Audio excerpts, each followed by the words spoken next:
And the pot calls the kettle black, calls the kettle burnt, calls her mad.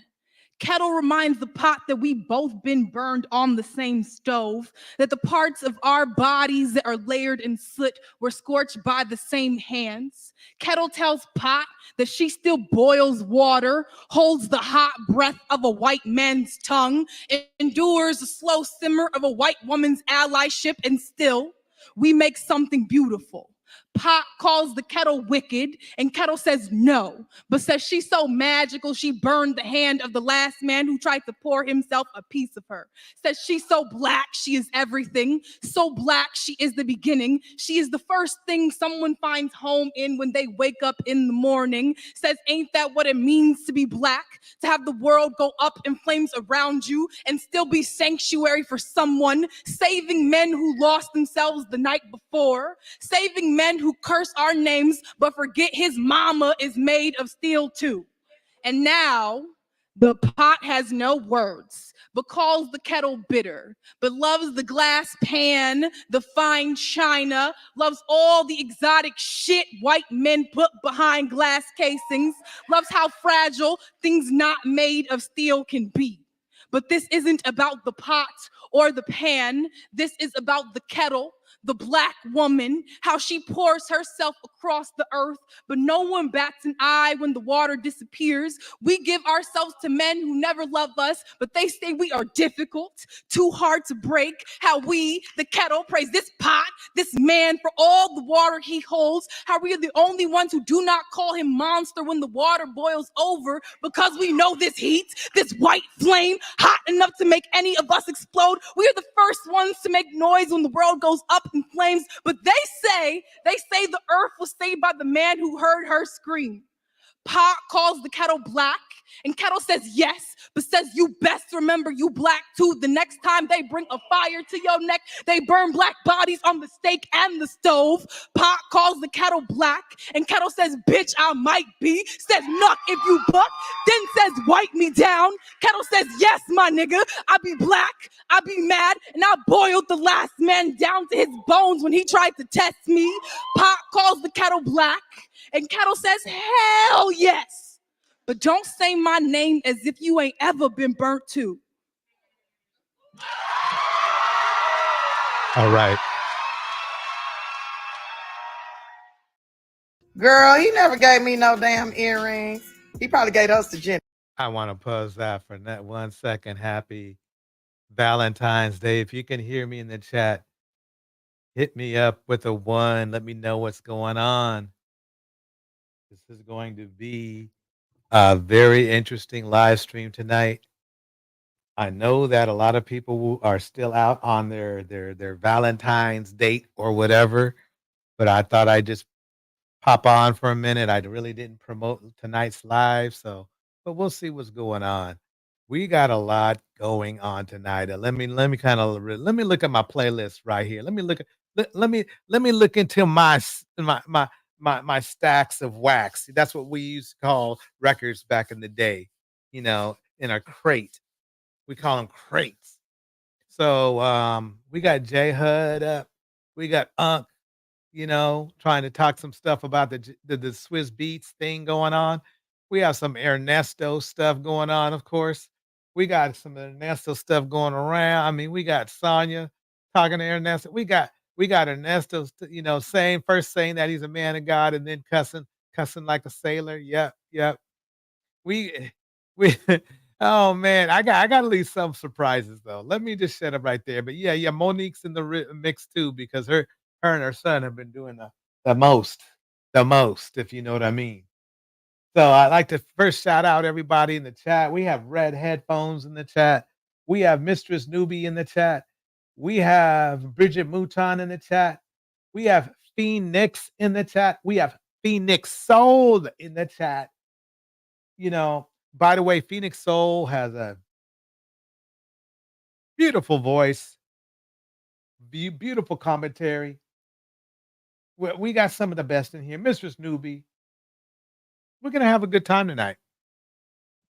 Like as usual, if you feel like you need to say something and typing just won't do it for you, Just say 3 words. Drop the link. We're going to have a good time tonight. That's for sure. Happy Valentine's Day to everybody on chat and in the clouds. And those who see this later, you can never, ever forget about the replay gang. Ever. The replay gang. I love them. Okay. Anyway. Let me play this little clip here for a minute. I'll play this clip for a minute. And react to it. Let's just see what happens. I have never played this clip, so this is going to be exciting for everyone involved. Here we go. Girl, he never gave me no damn earrings. He probably gave us to Jennifer. So it looks like Jennifer Hudson is sick and tired of Tiffany Haddish spreading the narrative that they're both in a love triangle with Common, and Jennifer is determined to put Tiffany in her place. It has been years since Common dumped Tiffany like a hot potato, but it looks like Tiffany is still hung up on Common since then. Well, Jennifer is now putting an end to the BS that Tiffany has been spreading, and she is slamming Tiffany and telling her to stop talking about her relationship, or else y'all need to hold. This, now, ladies and gentlemen, this is going to be something that I need to tell you.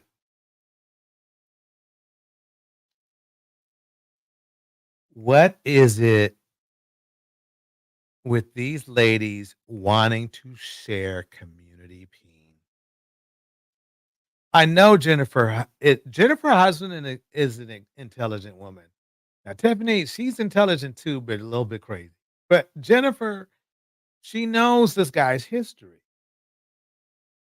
She knows what he's done, and usually what somebody has done is what they're going to do. So what is it? Knowing, I mean, there's one thing to be surprised about, walking into something, right? But everybody knows what's up with Common. Hold on to your edges and get on this drama because things are about to get messy. Common, don't get me wrong, Common is a very charismatic dude. But he's just not one for commitment. J Hud, anybody want to, in the chat, I want you to put how many years you think him and J Hud will be together. In the chat.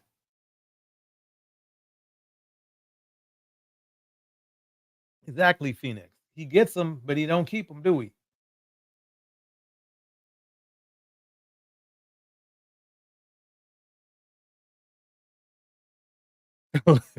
Phoenix all 11 months. Mistress Nuba says, I never get with Common, knowing his track record. They want to be that one. Exactly. That made him settle down. Yep. And he's eating it up too. He's eating it up. So we got 6 months. We got 2 years from Red Headphones. Red Headphones in the house. Phoenix in the house. Phoenix Soul in the house. Mistress Newbie in the house. Negative 9 years. Just show and tell.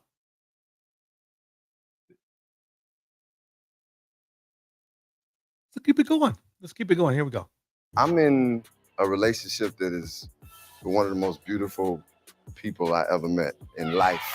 And he says that shit all the time. He's a great promoter of his relationships. He's not going to, I don't know why. I mean, you look, okay, let me just keep it going. She's smart. She loves God. She has something real down to earth about her. She's talented. But I set my standard kind of high because she had to have an EGOT. She had to win an Oscar on her first movie. I set my standard high. She had to get her own talk show. Oh, okay. Okay, so it looks like Jennifer Hudson is getting sick and tired of Tiffany Haddish trying to hook up with her man Common, and she is not trying to put Tiffany in her place, calling Tiffany out and telling her to keep her nose out of Common and Jennifer's relationship. Or else, according to reports, Jennifer genuinely believes that she has a good thing going on with Common, and she is determined to protect her relationship at all costs, especially against an ex who is still obsessed with him and is trying to ruin his relationship with Jennifer. And that ex is none other than Tiffany Haddish. If you're wondering why Jennifer seems so protective of her relationship with Common, it's because she has had more than her fair share of bad relationships in the past, so she is more than willing to fight for this one relationship that seems to be going well. I'm not trying. I don't know. Maybe that's what it is. When you have bad relationships, then you don't really know how a good one should go.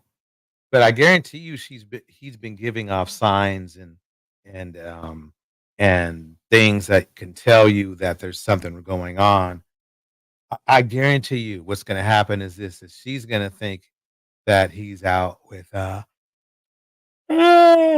Tiffany. But I guarantee you, what's going to happen is she's other women are going to be under the radar. You know what I mean?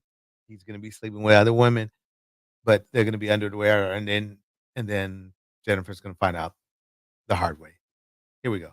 Trying to be shady toward Jennifer or be disrespectful toward her or anything like that, because she is a legend in her own right and one of a few people in history to have won a Grammy, Emmy, Oscar, and Tony, so disrespecting her would be weird. But at the same time, we have to admit that her love life has been nothing short of chaotic and kind of messy, and she hasn't exactly been lucky when it comes to relationships, even though she tried to do the right things in relationships. Her first relationship was with a man named James Payton in 1999 when she was 18, and the relationship lasted for 8 years. They broke up in 2007 when she was 26, and it's kind of impressive that she stayed in a relationship for that long. She was new in the industry and also kind of young, so the fact that she managed to hold on to a relationship for 8 years is no small feat, because y'all know how these celebs in Hollywood be breaking up every few business days. Yeah. While she chose to keep the details of the breakup private, she did admit that it had something to do with how hectic her life was. She said, "It was my choice to break up, definitely, but it was nothing new or foreign, like nothing out of the blue, like he didn't know what was going on. It had nothing to do with my fame at all. It was not an issue pertaining to that." She went on to hint that Payton had an issue with her work, saying, "It is difficult with this type of lifestyle and being a strong woman and being in any type of relationship, which I've eventually come to learn when dealing with people. Or malas at Tim's have issues when they are with a successful woman. Or even, it's weird, and I mean that in general, across the board. It's something I've noticed in a lot of situations when it comes to successful women or strong women." However, she admitted that they kept in touch and were on friendly terms. "When we broke up, it wasn't the fame. I don't want to put his business out there. It ain't my place to tell. And maybe that's a part of the private side to Jennifer, but I just like to give people their respect, to be honest. And he's kind of like family to this day, and I'm not going to put him on blast. I'm not going to do him like that." It didn't take long for her to move on, and within a couple of months, she had a new man in her life, and the relationship moved fast. She and Payton broke up in late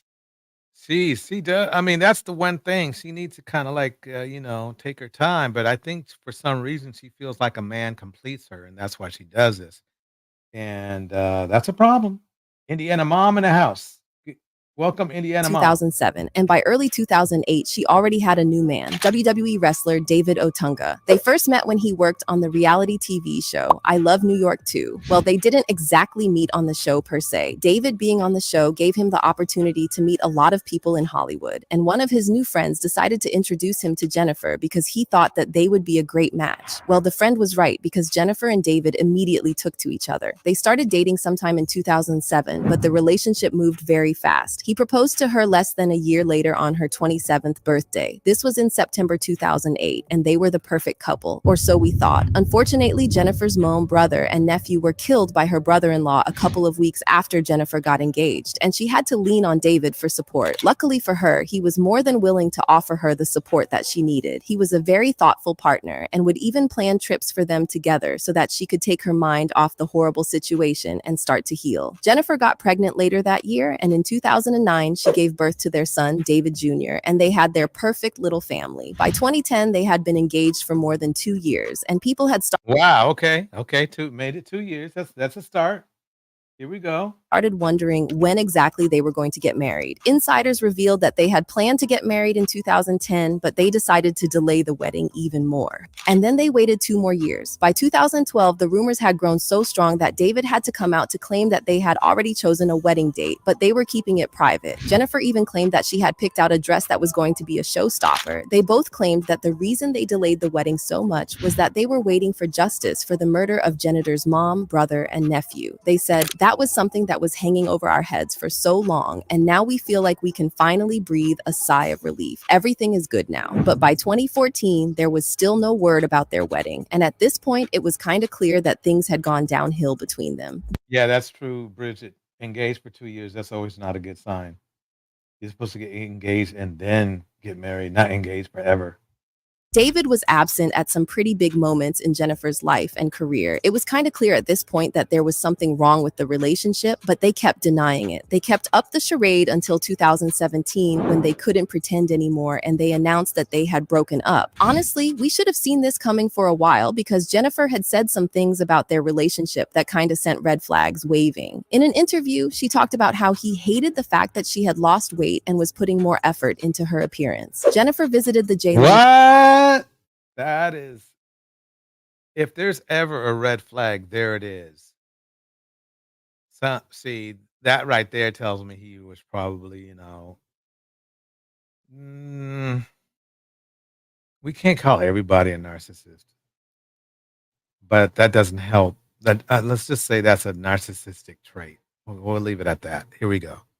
Show where she was asked, "What does your fiance think? Does he like the new svelte you?" Jennifer responded, "He's getting adjusted to it. He's not really into change that much, so he fusses at me like, why do you have to get all dressed up to go out and why can't you just go out like you used to?" And I'm like, I'm a walking billboard now, honey. Yeah, that was weird, but at first it looked like the breakup had been mutual and they had simply outgrown each other, or they're very busy. This is funny for a guy who, this is real funny. It's real funny for a guy who looks, I mean, he looks great. I mean, as far as his build, he obviously looks like he's in the gym all the time. This is something he should have inspired her to do, not keep her from doing. That's the weird thing. I mean, don't you think that as a muscular guy and you're working out, it's like, hey, honey, can you want to come to the gym with me? Let's work out together. But instead, he does the complete opposite and goes, "Why are you getting all dressed up nice? Where is all this self-esteem coming from?" Now, that's not a good look. I'm not going to say, that he's, an ARC, but I am going to say that's kind of looks that way. Let me keep it going. Here we go. Schedules had some between them, just like it did with Jennifer's first relationship. However, it didn't take long for us to find out that there was a lot of beef and drama in the breakup because they both got involved in a very long and very messy legal battle that involved allegations of DV and custody over their son, David Jr. Jennifer claimed Oh, no, here comes the DV. It's going to rear his ugly head. Here we go. that David had been treating her badly toward the end of their relationship, saying that he showcased increasingly aggressive, threatening, and harassing behavior toward her and their son as their relationship broke down, and accused him of mental and physical abuse. She also accused him of being overly and irrationally jealous, and he accused her of cheating on him with multiple men and would use their son to try to spy on her. She spoke about a time when she had their son with her in a recording studio, and he asked the boy to make a video of Jennifer in the studio and send the footage to him because he believed she was dating one of her producers. Jennifer also Wow. Oh, man. Okay. I should send this footage over to a therapist friend of mine. I think this needs to be looked at. It definitely needs to be looked at. It's textbook red flags left and right. Here we go. stated that David allegedly told the boy, "Don't let your mom's boyfriend effing touch you." She claimed that he then went on to send her some threatening messages that got her so scared that she immediately called security because she was scared that he would show up at the studio and hurt her. But luckily, he didn't. However, she claimed that he was waiting for her when she got home, and he ultimately confronted her at their home, where he allegedly grabbed their son by the arm and took him upstairs to the master bedroom, then roughly pushed her with one hand out of the room while holding the boy's other hand. However, David David had something else entirely to say about the situation and claimed that things did not happen the way Jennifer told it, and she stretched the truth to make herself look better and get pity from the court and the public. In a statement to TMZ, his lawyer said that he denies each and every allegation Hudson has made Oh my, this is predictable, but let's see where we're going with this. Here we go. against him, and that at no time did Mr. Otunga physically push Ms. Hudson, as she has alleged. He claimed that the reason he was so upset with Jennifer was that she was acting irresponsibly with their son. According to him, Jennifer thought that it was appropriate to have their son at a recording studio until 12:30 a.m. on a school night. He claimed that his only concern that evening was putting the child to bed so that he could be well rested for school, and that was the real reason that he had gotten so upset with Jennifer, and it had nothing to do with him being possessive or jealous. But that was not the only instance where she claimed that he treated her badly, because she also spoke about this wild instance when allegedly left a firearm on their kitchen table to mess with her head as a weird sort of mind control. This was twisted on so many levels because, as I mentioned earlier, her mom, brother, and nephew were all unalived on the same day with a gun. So it goes without saying that she for sure carries some trauma when it comes to guns. Wow. I mean, it's that this is why I am not feeling this what this dude did at all. Number one, this is a hard story to come up with. It's not like, see, the thing is this is that it, it's what this is a believable incident. That's how I see it. I won't say story because I don't think it's a story. I think she's telling the truth. I really do. It's just a shame to see how violent men can get when they don't get what they want. So for him to leave a gun lying around to mess with her truth is just plain devious. However, David's lawyers denied these allegations, claiming that he didn't own a firearm and that the gun in question was just a prop that he used for an audition, just as he told. Oh, no, nope. Sorry, fella. It doesn't matter if even it was a prop. You know what that meant. He knew her well enough to know how bad that prop looked, whether it was real or not. It's not like she's going to pick it up and check and see if it's a prop or not. She's going to feel a certain way. So yeah, at least the funny thing is he admitted it. He admitted it. He admitted that he put a representation of a weapon on the counter, so she didn't lie. So he literally, whether it was a prop or not, admitted that he did that. He did that psychological abuse. Phoenix Soul breaks it down like this. It was already a trauma bond out the gate. She got out of a long relationship and was single for only a couple months. Bars. Here we go. Told her it was at the time she saw it in their house. Jennifer didn't buy that it was an honest mistake, and she claimed that he used the fake gun as a silent intimidation tactic to get into her head. Well, David denied the DV allegations, and his lawyers released a statement saying, Mr. Otunga has never abused or harassed Ms. Hudson or their son, and it is unfortunate, especially in today's climate, that she would feel the need to make these false allegations against him. Mr. Otunga looks forward to his day in court and in being awarded the residential care of the party's only child. He also claimed that the reason that Jennifer was telling all those stories was that she was trying to get pity and paint him as an unfit parent so that she could get custody of their son. His lawyer said he has never abused or harassed Ms. Hudson or their son. The lawyer went on to claim that David had been trying to negotiate the terms of an amicable parenting agreement with Jennifer for several weeks, and said the actress and singer was trying to gain an unfair advantage in the custody dispute by filing. I don't see. See, that's the funny part is she doesn't need to do all that. And she's already going to get, she doesn't need to do all that.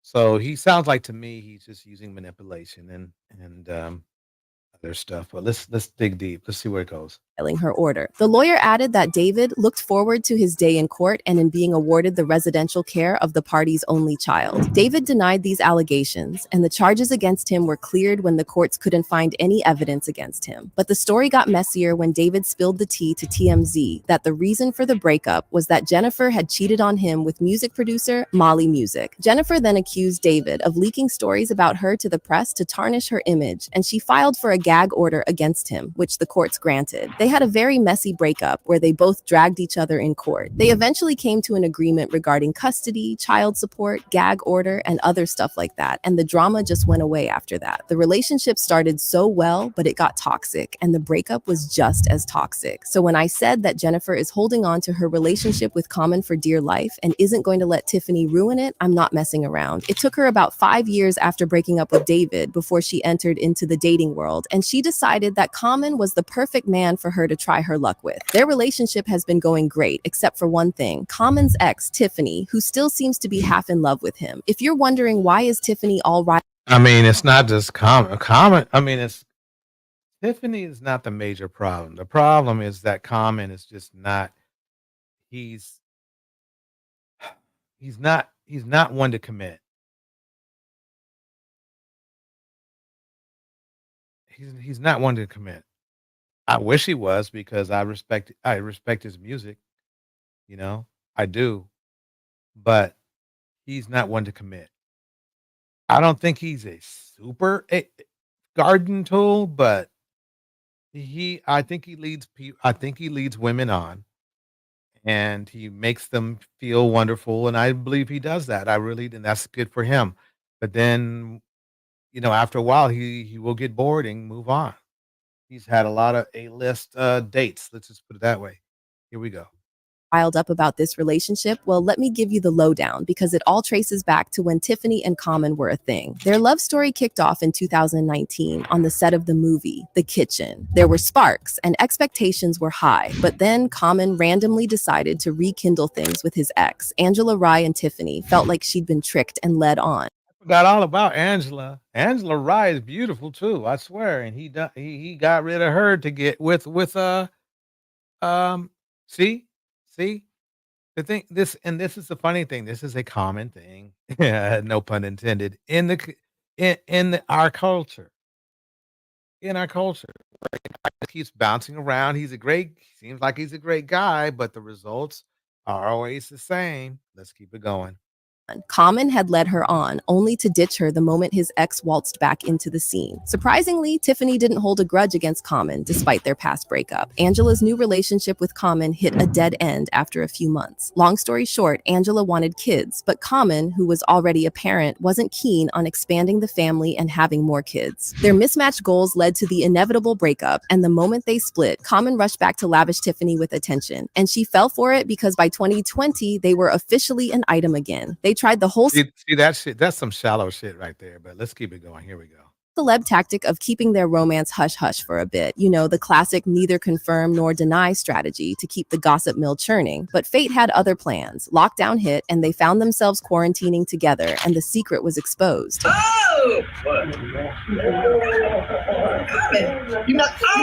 Common had a couple of failed relationships before Tiffany came along, but folks still thought they made a couple of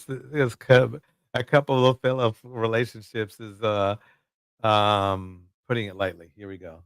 cute pair. I mean, he even went to therapy after his breakup with Angela, all in a bid to be a better partner, and he even hinted at being down for marriage if he found the right match. You want to be a husband one day. You have a rather famous relationship coach. Oh yeah, yes. Michelle Obama, she has definitely helped talk me through just certain moments of relationship. Michelle, there's some people you can't help unless they want to be helped. But I bless your heart for trying. We had conversations, and she has given me a lot of wisdom. But one great thing, I truly believe that he does want marriage, but he's just not cut out for it. He just doesn't have those kind of genes in him. That's the problem. He's just, he's just going to keep doing what he's doing. that she told me as I was going through this journey was that you have to understand you're not going to get anybody that's perfect because you're not perfect. So understand that there's some certain things that you will compromise in Great artist, far from perfect. choosing that partner. But as long as the core values, the values. I don't mind. I don't mind saying that Common's a pretty good looking dude because I always get mistakenly you know people say I favor him. So well, actually he favors me because I'm older than him. But let me keep it going. That are most important to you, that person, marks off on that list, then you good. She gave some good advice there. That's good wisdom. She does some really good wisdom there. Yeah. Tiffany put her all into the relationship, and she put her entire heart on Common being the one. But it was pretty obvious to anyone with eyes that Tiffany was in love with Common, way more than he seemed to be with her. Hold up, though. I'm not throwing shade at Common here. He wasn't a jerk or anything, didn't mistreat her. It was just one of those situations where the excitement levels didn't exactly match up. And it was clear Tiffany. Let me pause it right there. We got some going on in the chat. Yeah. Basically that's why he ran from Angela Rye is because he didn't want to settle down. He never really did. I mean, all that talk about wanting to be wonderful woman, blah blah blah, which is true, and I truly believe he believed what he's saying, but he's just not that kind of guy. I can tell. And Phoenix says this. My friend had a motto: D come a dime, D comes a dime a dozen. If you can't get his, get another one. I digress. I'm happy too. And then yeah, Phoenix Soul, he's 51. He gonna be in his 70s talking about I'm ready. Exactly. Exactly. He really, really, quite honestly, I think he just thinks that I I don't see him as an evil guy, but it's clear that he just sees women as a playground. That's it. And that's it. Tiffany was way more into him than he was. For example, Tiffany was so excited about her 41st birthday and couldn't stop talking about it. In an interview, she revealed that she wanted Common to do something special for her birthday. She said, "I'm just hoping me and my man, we going hot air ballooning and have us a nice little meal. That's what I would like to do. On my 39th birthday, I got drunk with my grandma, never done that before. And my 40th birthday, I had a bat mitzvah and that was super fun. This birthday, 41, I want to go up in a hot air balloon." Well, Common clearly had other plans because he just got her some flowers and that was that. However, There he goes. There you go. There you go. See, what happened was is that again, he's such a nice guy. She's a hot air balloon. Let's face it, a hot air balloon is not really out of the realm of craziness. It's not like she said, "Take me to the moon" or nothing. A hot air balloon is what people do. That's all she wanted. A hot air balloon. They both of them can very much afford it. He definitely has a little bit of change. It's not like it costs $1 million to go up in a hot air balloon, and he couldn't even do that. That right there should have been the red flag of the century. Let me keep it going though. Here we go. Can you guys hear me okay? If you can hear me okay in the chat, hit a 1, 2 if I need to turn the volume up. Here we go.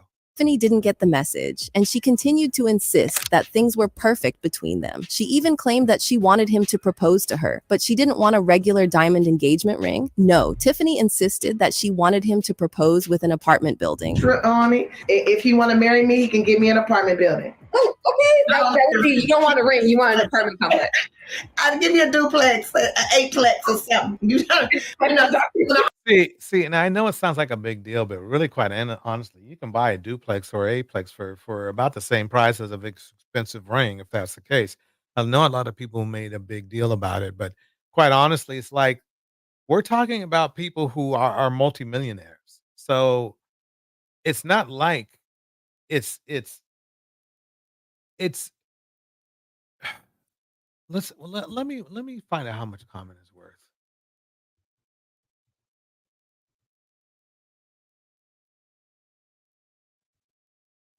Common.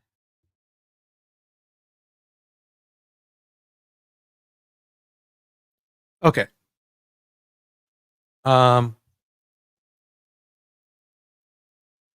is, let me just show it on the screen real quick. He's worth 45 million. I mean, that doesn't mean you have 45 million cash in your pocket. That could mean a lot of things. Like you know, projected earnings, that kind of crap. But he has a little bit of change. That's for sure. So if that's the case, a 100,000 or $200,000, house or apartment duplex is not a really big deal at all. I mean, if that's something you can sell off. So that was kind of weird. That's kind of weird. Okay, here we go. Let's keep it going. Here we go. I'll be like, where your ring? I thought you was engaged. Where your ring? Where your carrots? Carrots. And if you're wondering what Common had to say about that, well, he basically said that he was there for a good time and not a long time. It was good for. Whoa, see what I mean? Now, here's the thing. You heard that one more time. I need to play that again.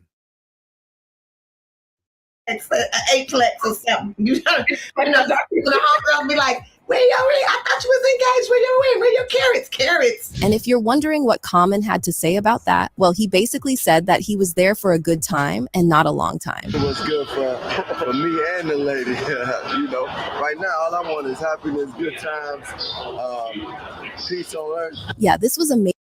50-year-old man saying that shit.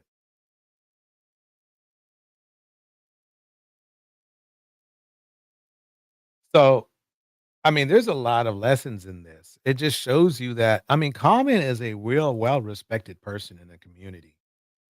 Okay. He's well respected among men. But really, quite honestly, he's basically, in so many words, using women. He is using women. Now, this is where I try to help out so he doesn't have to take the hit for it, is to warn women that men like this are like this. If they have a track record for bouncing around, then that's what they are about. You're not going to change that. I think we all know that, but I need to say it anyway, just from a man's point of view. You're not going to change other men like Common with the same Common mentality to be loyal. He's just not a loyal guy. He's just not. When it comes to women, he's not a loyal guy. He's probably more loyal to his craft, and that's about it. I do. It's sad that I have to thank him for not being abusive, but still, I mean, you can still be nicely abusive by leading people on. You understand.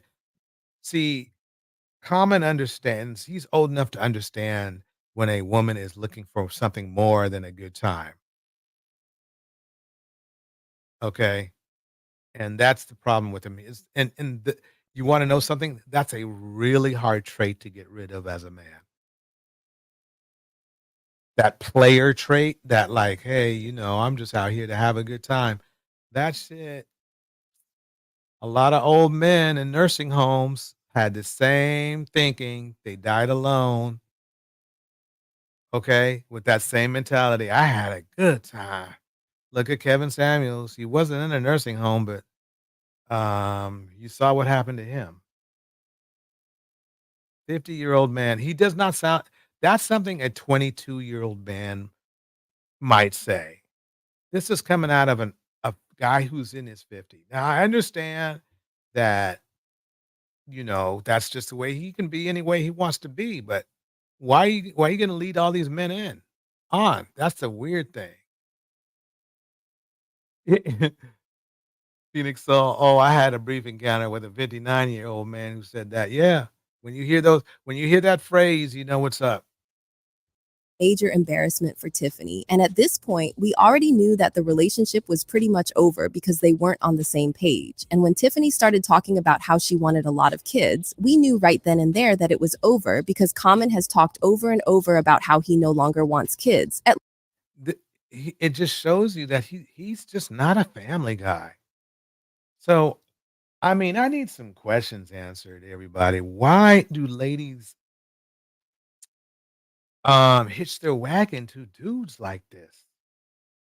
I mean, it's not like he's really hiding it. You just have to look at his past and it's all there. Welcome, new diamond in the house. New diamond in the house. Phoenix is in the house. Phoenix is in the house. Bridget's in the house. Red headphones in the house. Everybody's up in here. Everybody's up in here. We're gonna keep this going. We're gonna keep it going. A little more At least about for Common. now. So when they announced their breakup, it took nobody by surprise because even Stevie Wonder could have seen it coming. Common claimed that the breakup was due to their very busy schedules. Once No, it had to do with just him doing what he does. It's always he's gonna run. I guarantee you, he's going to run out of excuses. I give him one more year. I give him one more year with this young lady he's with now, Jennifer Hudson, one of the best entertainers out there. He's gonna disrespect her as well. So anyway, let's get up. Let's get up to date with a few more things. We have to talk about this situation with Usher, which I don't think is a situation, but let's talk about it anyway. Here we go. Hey y'all, it's your favorite Unc. Make sure you Okay, hit that make sure you subscribe hit your like and subscribe button for Unc. He's putting out some good stuff. So let me see if I can find that part I'm looking for because I don't want to. Where is it at? No, they just talk all the way through this mofo. Okay, hold on one second.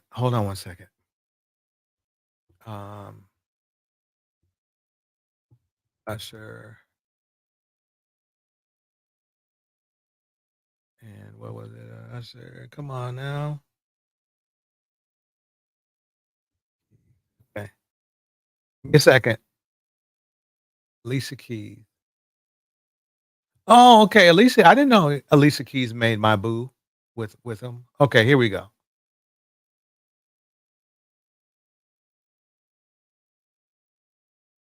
Okay, so this is all Urban Central. Let me get this on. Okay. Correct. You're correct now. Correct. Yeah. End of discussion. Okay. Let me pause it right there because I want to show you what a hypocrite looks like. There's Boosie right there. Does anybody know anything about Boosie? I know something about Boosie. What I know about Boosie is this. And all I need to know about Boosie is this. Other than probably, I'm not sure, no, this is what I'm sure about. This is a man who bought hookers for his 12-year-old sons.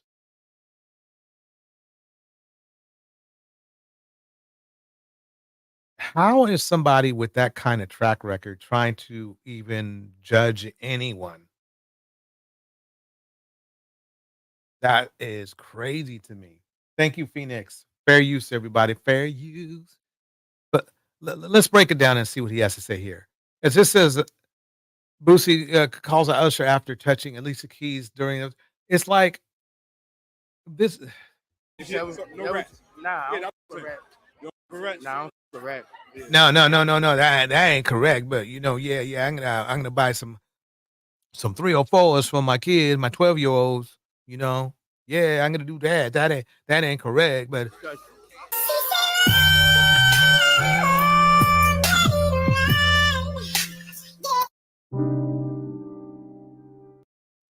this is the funny thing. They're entertainers.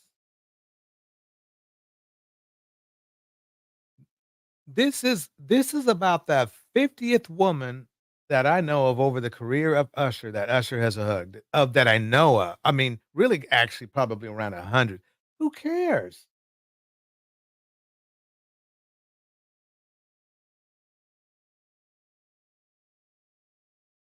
It's crazy that Bridget, you're right. They must because the thing is enough. Look, this is that's what weak men do. Is what you just saw.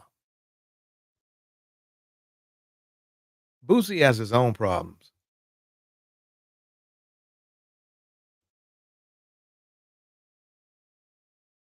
He need to clean up that little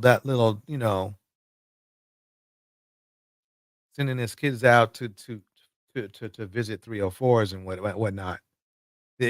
That's something that's way beyond this right here. Whatever insinuation they were trying to make this as, I've seen nobody's hug like this because they know they're on stage, just they wanna woo the crowd. This is back in the day, we called this wooing the crowd. Yeah, Swiss Beats is good with it. Yes, Phoenix, you nailed it. You know, that's the crazy part. And how they're gonna let some munchkin come in and try to mess things up.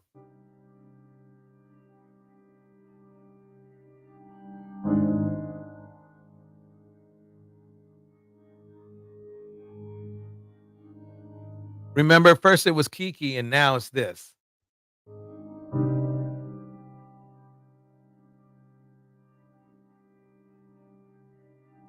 Boosie says it like this: "If Al Kelly wouldn't have gotten in trouble, his songs would have been amazing at a Super Bowl halftime show."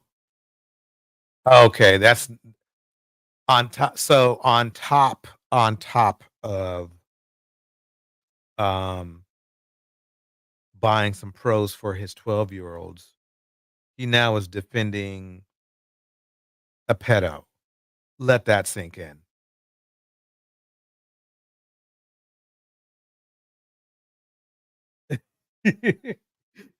DJ Torres. Just think, let that sink in. I can hear that voice now. I believe I can fly. Steps name him love. I wish. I wish. Look at this dude. He is literally oozing over a man that was put in prison for being an abuser and a pedo. That's amazing. But he's not the only one. A lot of men think that.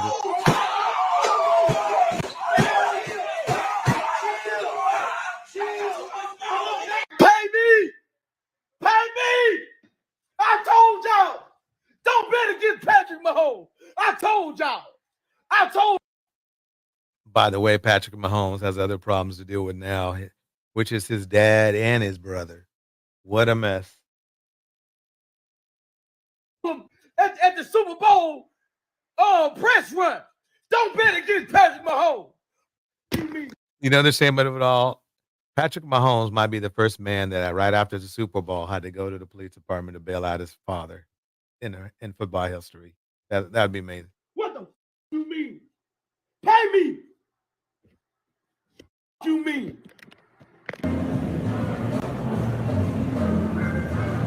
Okay, so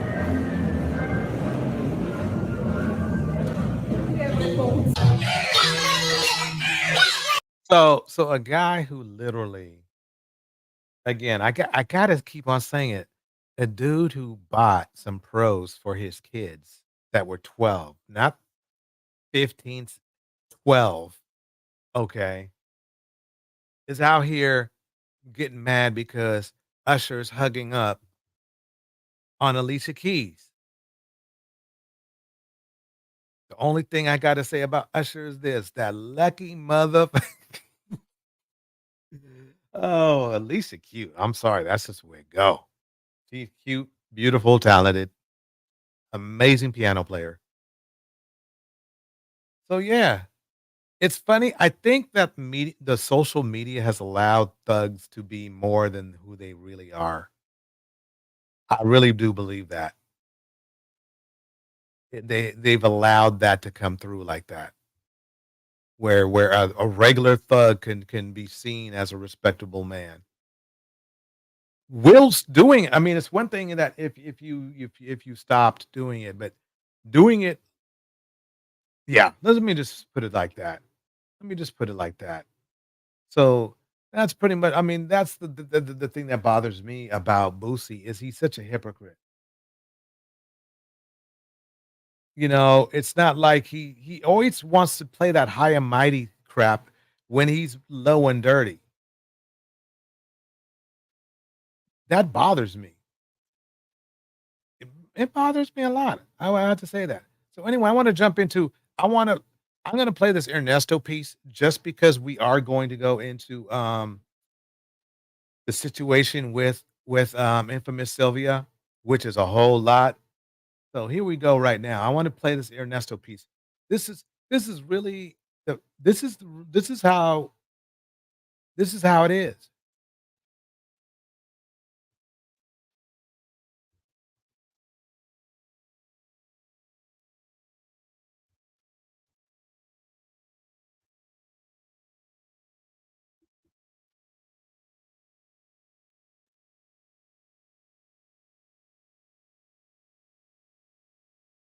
Okay, here we go.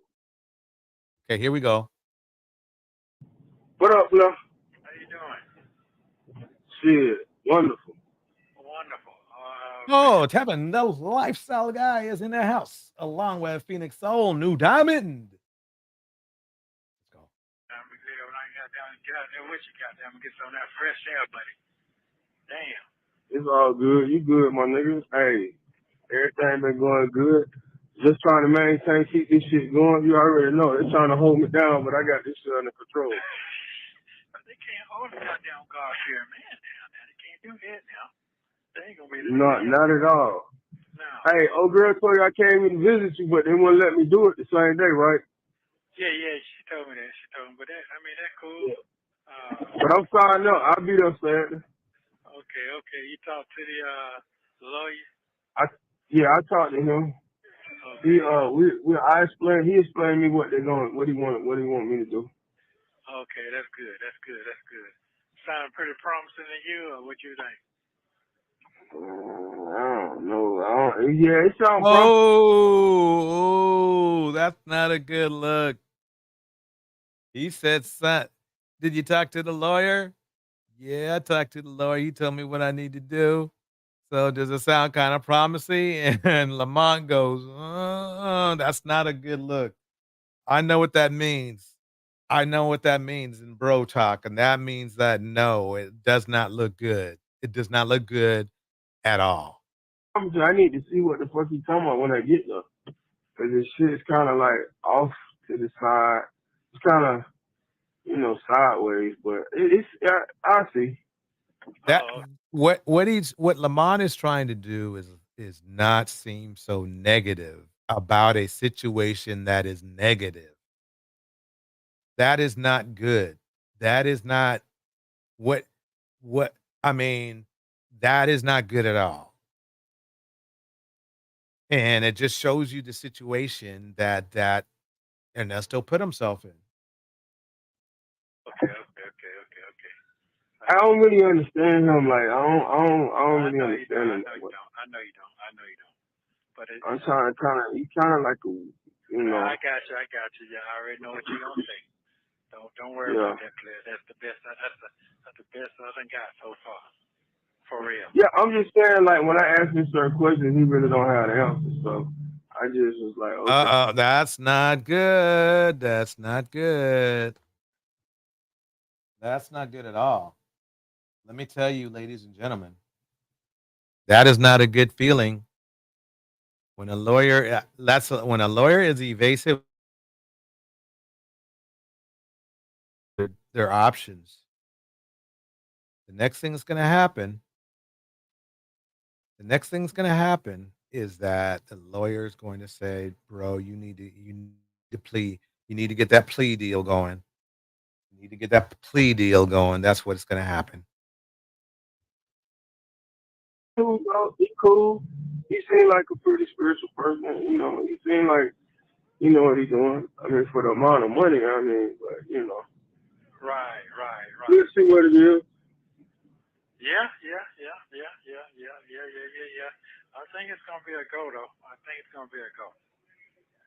Yeah. I think you the motherfucking mind right. Go to that type, Big Baby. Oh, for real? Yeah, Big Baby. I don't have time to fuck around. Shit. Yeah. So anyway, they go on for a while, but that's just a little. wanted just to play that to give you a little taste of what's going on. Now,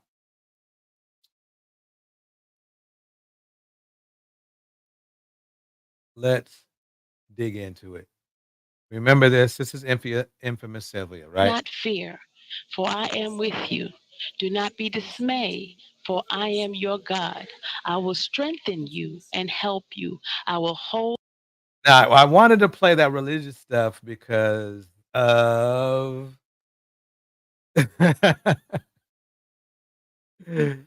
Okay, so she's all godly and on the God tip, right? Infamous Sylvia, right? But this is happening. This is happening. Small detail was missed.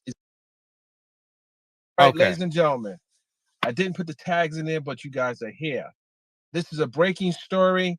I tried to break it Sunday, but we had a small detail not correct. But within the last hour, blogger Infamous Sylvia was taken into custody by the Fulton County Sheriff Department on outstanding warrants.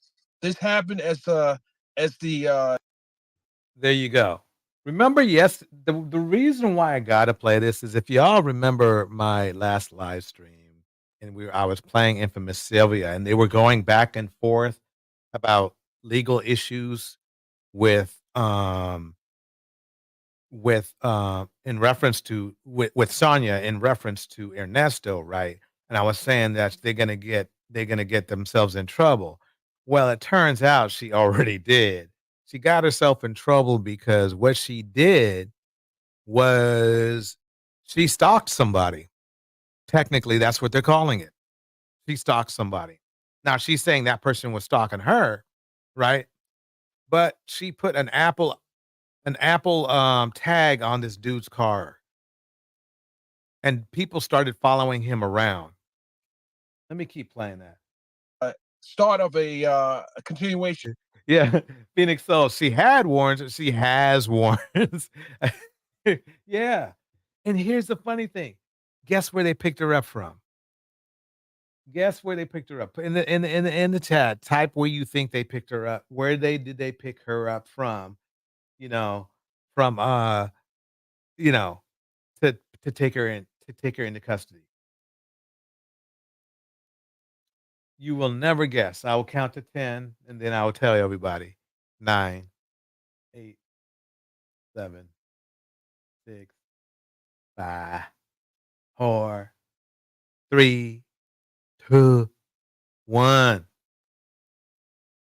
The courtroom. Yeah, outside the jailhouse. You nailed it. Outside the jailhouse. Of the YSL trial, where Infamous Sylvia was about to start streaming, and she was interrupted by the sheriffs. And these warrants were known to me. Man, okay. For about, I guess, about 2 weeks. Try to share with you guys, but you guys thought that I had an axe to grind. No, what happened on Sunday was police came to her home. Yeah, he's got a small slur. He must have recently had a stroke or something. That's weird. Recently could be a year or 2, by the way. But yeah. Yeah, because he was the one who had told people that she had been arrested before when she had not been arrested. What happened is they went to serve her warrant, and she wasn't there at the spot where he said they were. So, but he thought she had, been arrested. Now he's trying to clean it up. Home, apparently she disappeared and reappeared.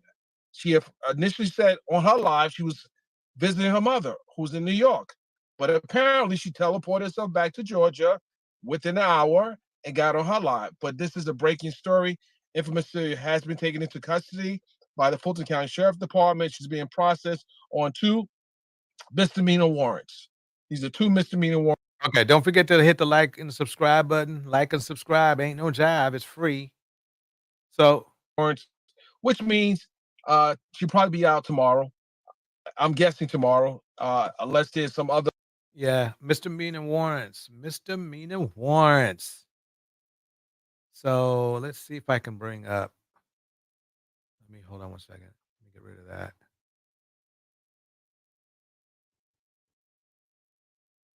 Let me see if I can find that.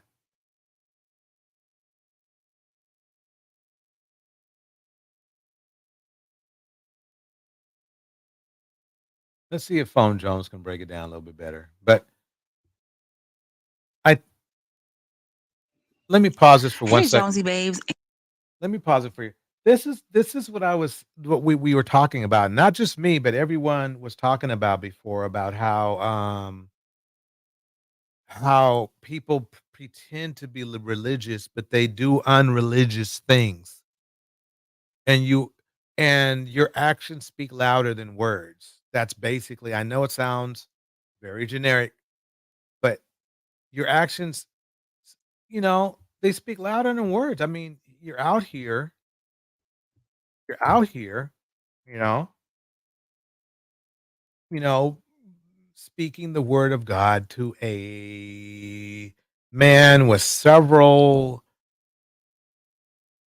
who caught several cases. Let's just put it that way, right?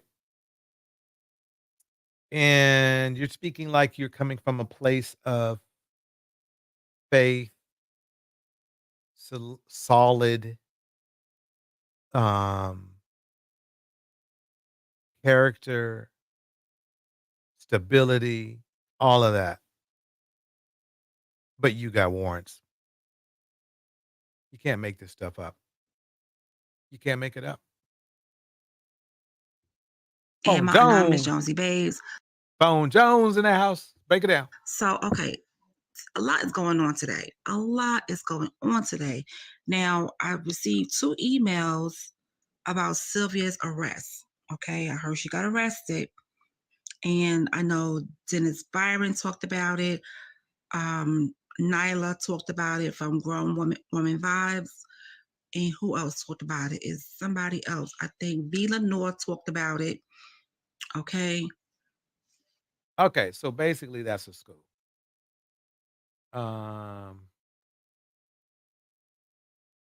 Basically, again, it was over some stalking-ish. And that's not good. Let me give Phone Jones a like. By the way, don't forget to like and subscribe this live stream, okay?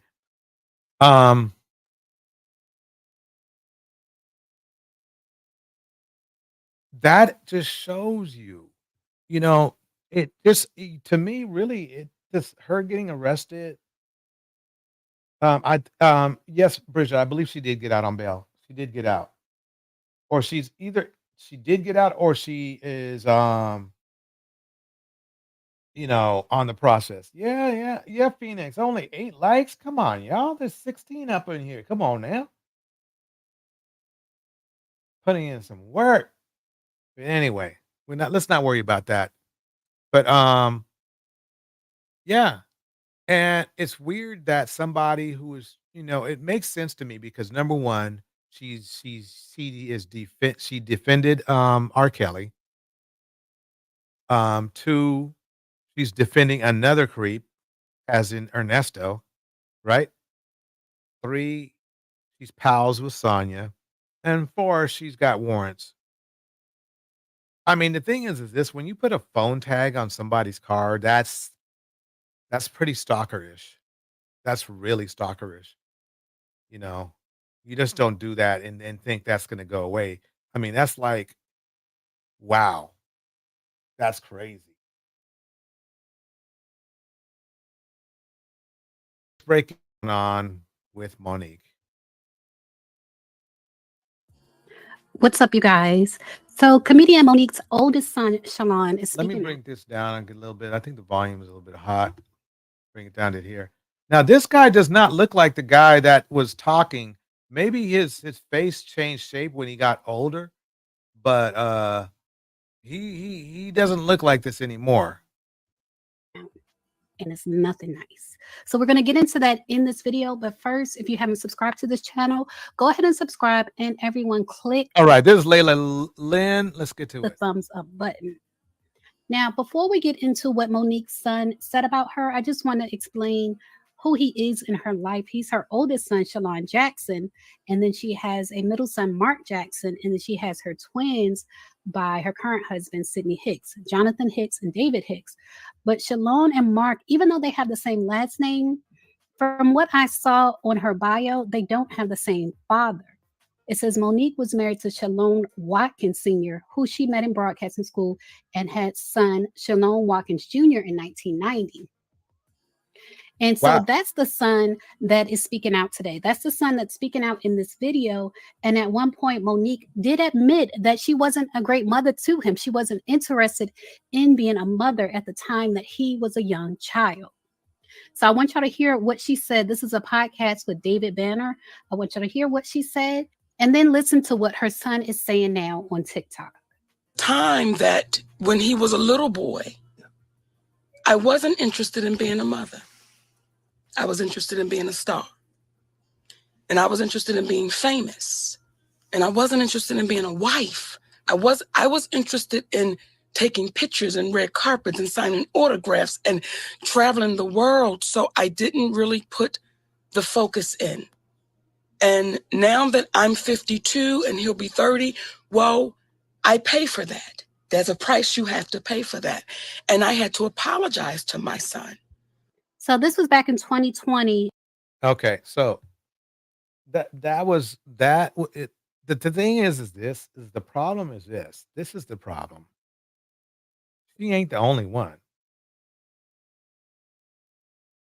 I would say most entertainers, this is what's up.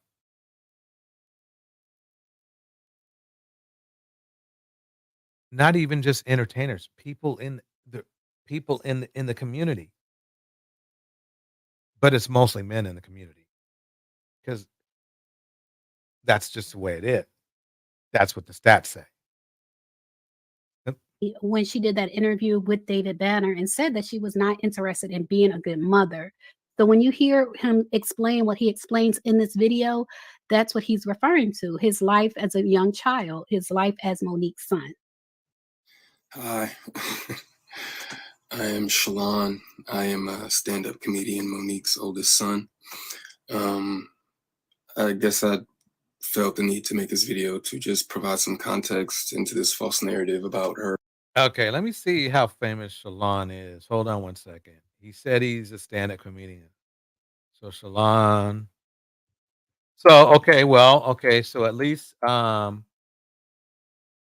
he followed in his mother's footsteps. What's his last name? Shalon Watkins, was it? Watkins.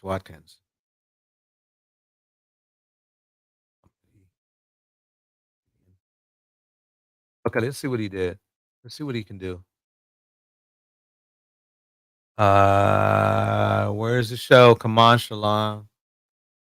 If you're any good, you got a show somewhere. This is what I'm looking for. I'm looking for him doing one of his shows. Marvin Phipps, nope. Sunday. Let's see what I got here. If he's a stand-up comedian, he's not very famous. I mean, I'm not gonna say okay, yep. I only see drama. Does he even have his own channel? I see everybody but him. You know what I mean? I see everybody but him.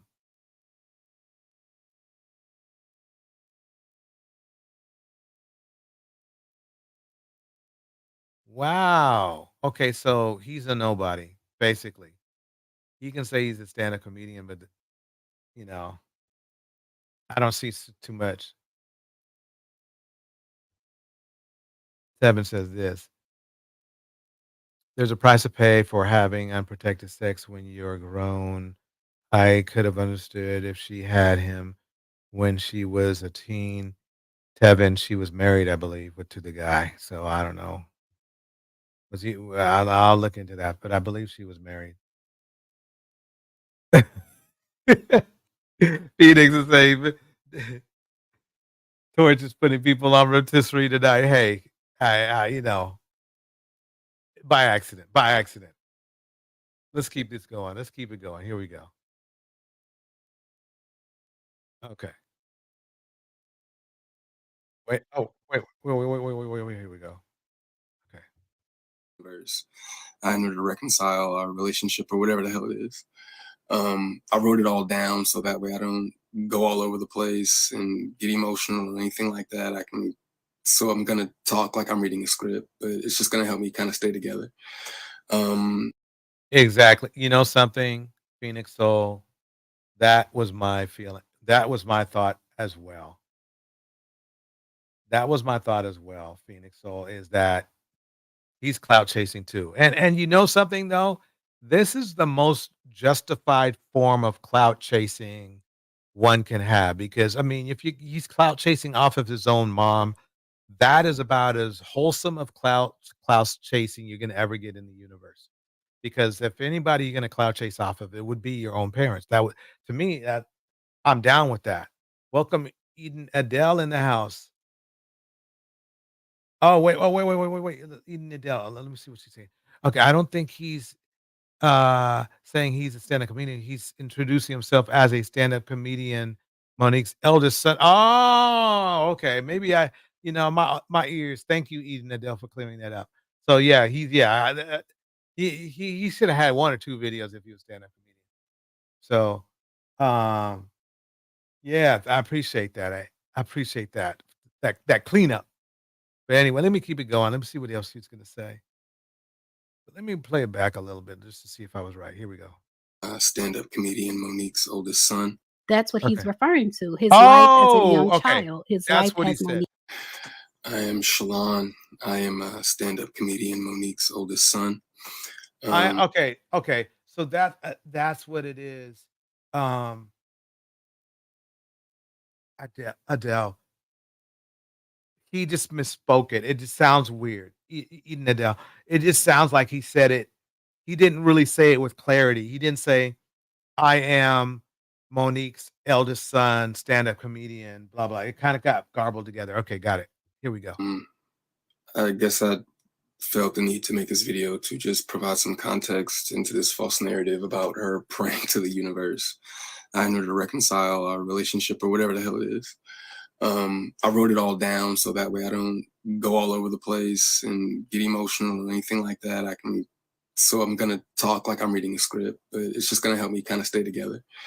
But to address, I don't get it. Does he think this is going to fix everything by, putting everybody on Front Street? I don't get it. the Club Shay interview that she did where she states that she prays to the universe in regards to reconciling our relationship, as I stated, is odd. My mother and I both know that that is a very false narrative, and I would like to free her of having to continue telling that lie. Faith without work is dead. Neither one of us cares to put forth any effort to reconcile with the other. We are separate, as she put it, because she doesn't care to be my mother any more than I care to be her son. Neither one of us has had the desire to reach out to the other in a very long time, and I don't think that either of us anticipates that feeling ever returning. Speaking with my mother directly, in my experience, will either lead to some odd newfound moment of clarity in regards to how she was as my mother, or she retreats back to daddy to move forward with a conversation. And I'm tired of hearing my mother's truths. Newsflash, I'm not sure if people know, but standing in your truth doesn't make you noble. I'm not sure if people are aware of that. I don't know what I would like to know what his goal is, because I've never seen these mother and son things turn out well. Remember when what was his name?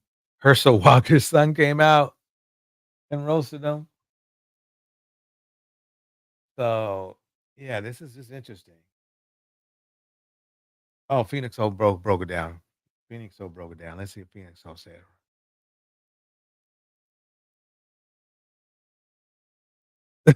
Yeah, right. New Diamond. I don't like my mother, so yeah, no, yeah. Phoenix O says this. No, he's a millennial. This is what they do. I have an estranged kid. I have to deal with their internet bashing, and I ain't famous. Yeah, it's weird. That's just crazy. That is just crazy. All right. Let me keep this going. But responding this way, I feel as though it allows me to say my piece uninterrupted. To those wondering, well, why say something now? Call it a form of therapy for me, I suppose. But when her daddy had intentionally stated that they have 3 sons, but his wife is on the internet talking about the 4th son in a video that has millions of views, that rubbed me the wrong way. Okay, see right there, that tells me that that's not he shouldn't really be caring about that. He should be caring about whether he wants a relationship with his mom or not. She didn't talk about him in a way that was defamatory or insulting. So all she did was bring him up. I hate these situations where somebody brings up somebody's name and all of a sudden somebody else wants to make a whole story like, "Oh, wow," like the whole interview she had with Shay was about him, you know, about her son makes tries to make the whole her son tries to make the whole Shay Shay interview about him. It's like he feels like this is the only time opportunity he has to be, you know. Yeah, it's just whining. You're right. Here we go. But anyway, to inform a child that you are not interested in being a mother at a time when that kid is the only kid that has the potential to lead a child to believe that you are not interested in them specifically. But to take it a step further, you also admit, my mother had also admitted to me that she didn't do the best job that she could do. You know how many parents I've heard say that? Most parents feel like they can do a better job. Most, if not all. I can say that. And that it spans across races, by the way. I've heard that from different cultures of men and women. They always feel like they could have done a better job. So for him to kind of make this where he's, you know, setting his fishing pole down, you know, it's kind of a strange thing to me. It's like that's what most parents feel like they could have done a better job, even if they done an amazing job. I'm not saying that Monique did, but I'm just saying that he's using a very overused and overly stated phrase. Which would also make one begin to question, all of your past decisions and prior emotional interactions. But to be completely honest and fair, those were things that I was willing to get over. Nobody's perfect. We're all human. But my mother showed a clear lack of humility, compassion, and consideration when taking any level of accountability for those things. Well, see, now look, I understand that he's upset, but you have to understand what he's talking about. I hate to say it, is not his business. He is not his mother's father. He is not his mother's mother. He needs to focus on either getting over this, either setting you either like the thing is this is just tells me his pathology, his shortcomings. Because somebody doesn't you don't do this. You want it if you really are feeling something, feeling a certain way about, another person, you take it to a personal place. You go to a therapist or something like that and you fix it. You know, you don't yeah, you don't throw shade on somebody, especially somebody that you might have to depend on. He does not look like he's the most wealthy man in the world, if you know what I mean. So, you might need some of his mama's help later on. And so, I'm kind of shocked that he's talking like this. Let me break out what Eden Adele said right here. I wish they would take would all take me out to a group chat and stop gumming up my timelines and get I hear that. Uh, I mean, the thing is this, Tevin says Phoenix Soul says this to Tevin. Tevin, lifestyle guy, not saying she doesn't, but he also could have went to her with that. Exactly. Why answer publicly if you're so over it? Right. Exactly my point. Exactly my point. Here we go. My mother does a fantastic job of acknowledging a lot of things, but she doesn't take accountability very well, and anything that she may take. Again, it is what it is, bro. You're 32. If let me break it down like this.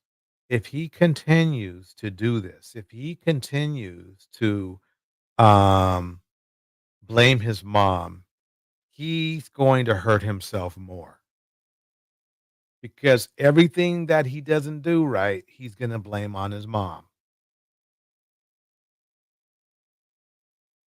Okay? And quite honestly, it's yeah, let's just keep it going. Let's see where we're going to go with this. Take true accountability forwards only at her convenience, in my experience. But if I had to guess, though, her interest in being a mother probably started around the time that she married her daddy and had his children. But that interest, obviously seemed one-sided, and as it should have been. I will say this. I know of people in even other cultures that have gone through feelings like this, but they're not on the internet talking about it. They might talk it through with the person the person in question. They don't do this. I understand what he's going through, and I'm sorry that he went through what he did. And Monique was wrong for not treating her child better. I can see that, but this is not going to help anything. This is not going to help anything at all.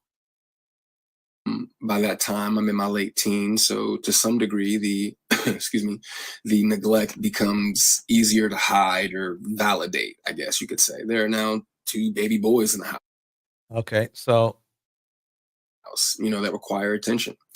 But still, during that time, however, I still watched her enjoy the love and admiration of total strangers more than my own.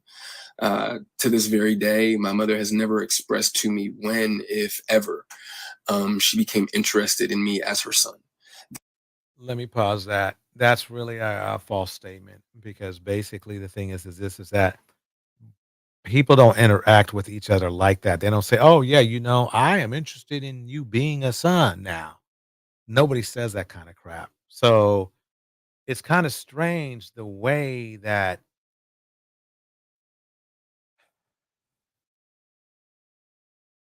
he's doing it. This is just weird. Maybe this is weird. It's strange. Phoenix Phoenix says this. Well, hell, who passed out manuals? Bars. We just did the best we could. Bars. But mom did. Bars. I worked my tail off though. Bars. Exactly. Thank you, Phoenix. Sometimes kids will never appreciate it. And some kids will appreciate nothing, and some kids won't appreciate everything. And he's one of those kids. I quite honestly, I think on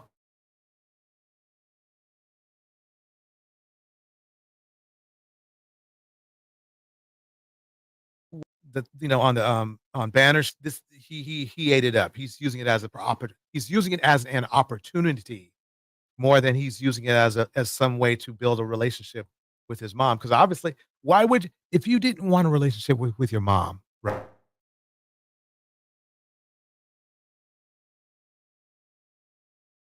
Not say anything unless your goal was to shame that person.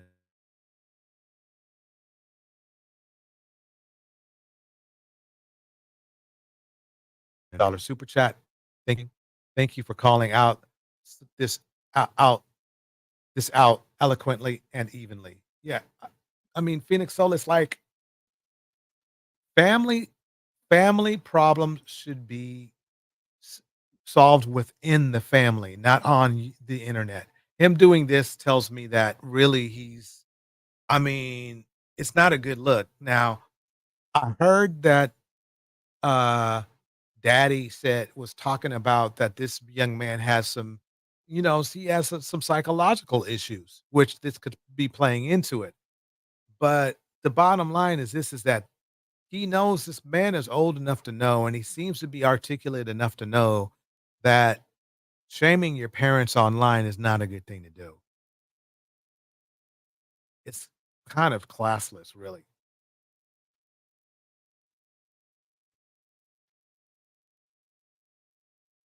I My kid has done this on Phoenix Soul is saying my kid has done this on the same thing on her platform to get people to pay her bills quite a few times. I'm just saying, and that's terrible. And you want to know something? Uh,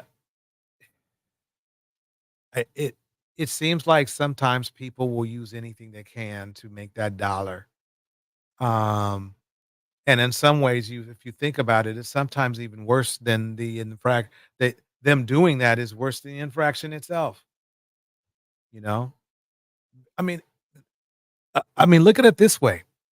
Here is a perfect example. Remember my live stream on Mr. Let Himself Go, Mr. Let Go?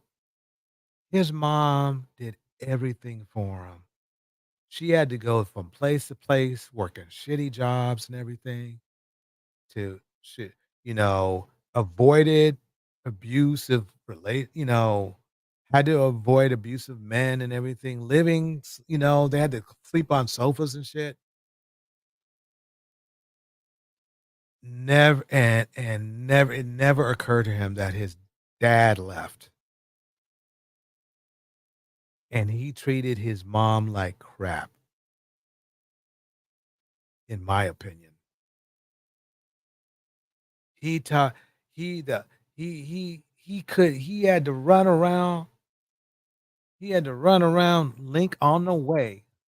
Um, Mr. Let Himself Go ran around looking for his dad. Dad ran from him. He finally cornered his dad. His dad gave him a lukewarm excuse, and then he turned around and took a poo poo on his mom. That was Mr. Let Himself Go. That's what he did. In video.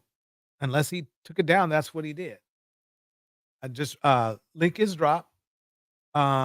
Mystic Moon is in the house. Mystic Moon, good to see you. Let's break it down like this. DJ, I don't think this was the best way to respond, but why are you dragging this young man? Monique already said that she was a terrible mom. Why are you dragging this man? The reason why is because Mystic, he shouldn't be on. It's the same reason the same reason that you're thinking that is the same reason that I'm thinking, why is he dragging his mom? His mom already owned up to it. So why is he going to pile on? That's first. That's the number one thing. And then the second thing is I'm not it's most parents, okay, will feel they could have done a better job. Will say they could have done better job. And but the kids don't turn around and hurt them because of it. That's the key. I mean, I'm dragging him because he's dragging her after she had already admitted that she was a bad parent. So he's dragging him. I'm dragging him because he's dragging her after she already dragged herself on national TV. I think I'm trying to make it as simple as I can. I think I got it. So that's where I was coming from, because I have seen, and also Mystic, I don't know if you were here earlier, but I have seen women put everything into their children or their child, and only to turn around and get dogged out by them. Why didn't you buy me a BMW when I became 16? I've seen shit like that too. I wanted a purple suit. You bought me a blue suit. It's like, I guess that's where I'm coming from. But anyway, Phoenix Soul, welcome to the stage. Lou? Phoenix, I think you're on mute. Are you okay? Lou? Hello? Hello, can you hear Oh, me there now? you go. Sir can. Hello? Sweet. You can hear me now, y'all. Okay, so we about to get into some serious shit right now. Hopefully we don't. But I don't know, this something I had to say. So I'm about to take this shot. Listen. I think that because like I told you, this when I saw his video, this is triggering for me. I have a daughter, and she didn't come into she wasn't born at a great time in my life. All right. And I was way worse than Monique.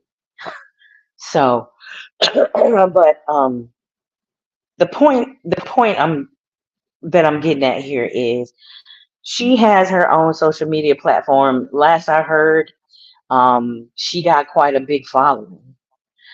But I also heard that she does this thing where there's a lot of her bashing me. And the only reason I heard this is because I had some stalkers. Now I'm minding my business. She and I have went no contact years ago. And I'm minding my business, and here I have people coming over to me like, oh, but my name used to be something else on social media, put it that way, because people were coming over and harassing me. Now, but I came to a point where I realized something. If that's the way that she needed to heal, if that's the way that she feels like she needs to deal with whatever happened between us, with her upbringing, that's fine. I don't have to be present for it. I had already reached a point in my life, and I feel like, even I'm not gonna say Mo is 100% right. But if she's reached a point with it in her life where she's just like, I was a horrible mother, for her to come out and say that thing, it takes a lot for mothers to get to that point. Get to that point where they're just not saying, we've all had parents say, well, I did the best I could. No. Going deeper with that is saying truths that she's mentioning. She's like, I just didn't want to be a mother. That takes a lot for a mother to say. Now, by the same token, of course, that's going to hurt the child to hear, right? Mm-hmm. But we're both being truthful here. Truth is not black and white. 2, 3, 4 things can be true at the same time. So I don't feel like you're dragging him. We have Mo has already, held herself accountable. But for him to come out and do this publicly, he is showing us that he is still hurt. He's still hurt. Right. And there's no ifs, ands, or buts about it. But that being said, the reason I say it's a millennial thing, and I digress, could be just opinionated. But, millennials are the first ones I saw do it. But because I will not sit here and tell you that my mother was, listen, my mother was not a good mother. She was not good at it. Nobody in my life that I ever grew up with said that she was good at it. Now, she still has yet to figure that out or even say it. But there is no way that I would say go out publicly and say things like that. If excuse me, I would never. You don't show that you're healed and a healed person by coming out and purposely to hurt other people. Right. They got a saying, hurt people. He's still hurt. That's why he did that. That's why he's doing it that way. We didn't know who he was. He never spoke out before. But now she's on Club Shay Shay. Cat Williams was just on Club Shay Shay. You know, Shay Shay's getting big, so he jumping on the train, and I don't fault him for that.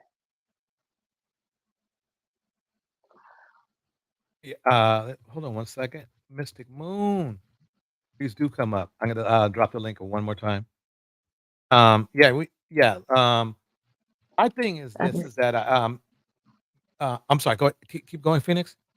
mm-mm. Okay. Um, my thing is this: is that I understand how it may seem because he. I mean, let's face it. That it sounds like to me that he didn't get the attention he needed or the treatment he wanted from Definitely Mo, not. but it just sounds like this is not the platform to solve his problem or fix his feelings. And that's the part of it I get that you were saying, you know. But also at the same time, you know, I feel that same way, you know, with my kid. I wish she wouldn't have, you know, went on social media to do that, but that's her thing, and I have to be okay with that. Okay, who was the guy who played Forrest Gump? I forgot his name. Tom Hanks. Tom Hanks. Tom Hanks gave his son everything, right? Gave his son everything. Did you see how his son turned out? No, I don't know anything about this situation. Oh my God. Oh. Okay. Let's Tom Hanks' son is very angry and bitter. Let's put it that way. And you know how Tom Hanks is clean cut, very articulate, very, I mean, hell, I think he's got a star on him. He's probably one of the most notable actors in Hollywood, right? His son is a has made a point of turning into a thug. Wow. So he went be and the thing is this, there's just some people that they just are mad. They're just mad. If and what I'm saying is this is like uh Phoenix says this. I came here and instantly subscribed. I compliment everyone, but I have no family. Y'all serious and y'all seriously are all I got. And my daughters and house plans I just had to learn to move forward. I understand. I understand, Phoenix. I'm so And we glad love that you you're for here. that. We love you too. But that's what this spot is for. Whether there's 12 people or 120 people, that's what it's all about. I would love to hear from Mystic. Her voice is so relaxing. Um, yeah, It is yeah. This okay. relaxing. Mystic Moon says this guy is not Tom Hanks. I wasn't saying the guy was Tom Hanks. I was saying that Tom Hanks' son was. My point was is that Tom Hanks' son, um, Tom Hanks' son feels the same way. He's acting out in a different way. He's acting out in a different way. He didn't do it online, but it's very common in the entertainment industry for this to happen. Uh, um, Let me break it down like this. Mo said, "Okay, uh, guys, this is not Tom Hanks." We know that. Mo said she was not a good parent. What does Tom Hanks have to do with this? He wasn't a good parent either, apparently by his son. How do we know Tom Hanks was a good parent? No, I'm saying that I think he treated his child good, but I'm not saying he's a great parent. What I'm saying is that his son was acting out in the wrong in a negative way as well. It's not really parents try and it might be wrong. They might be wrong for what they did. I am not saying that Monique was a good parent to this young man, not a bit. But I will say that um the way that he's acting out, just like Tom Hanks' son was acting out, is not the problem solver. That's what I'm saying.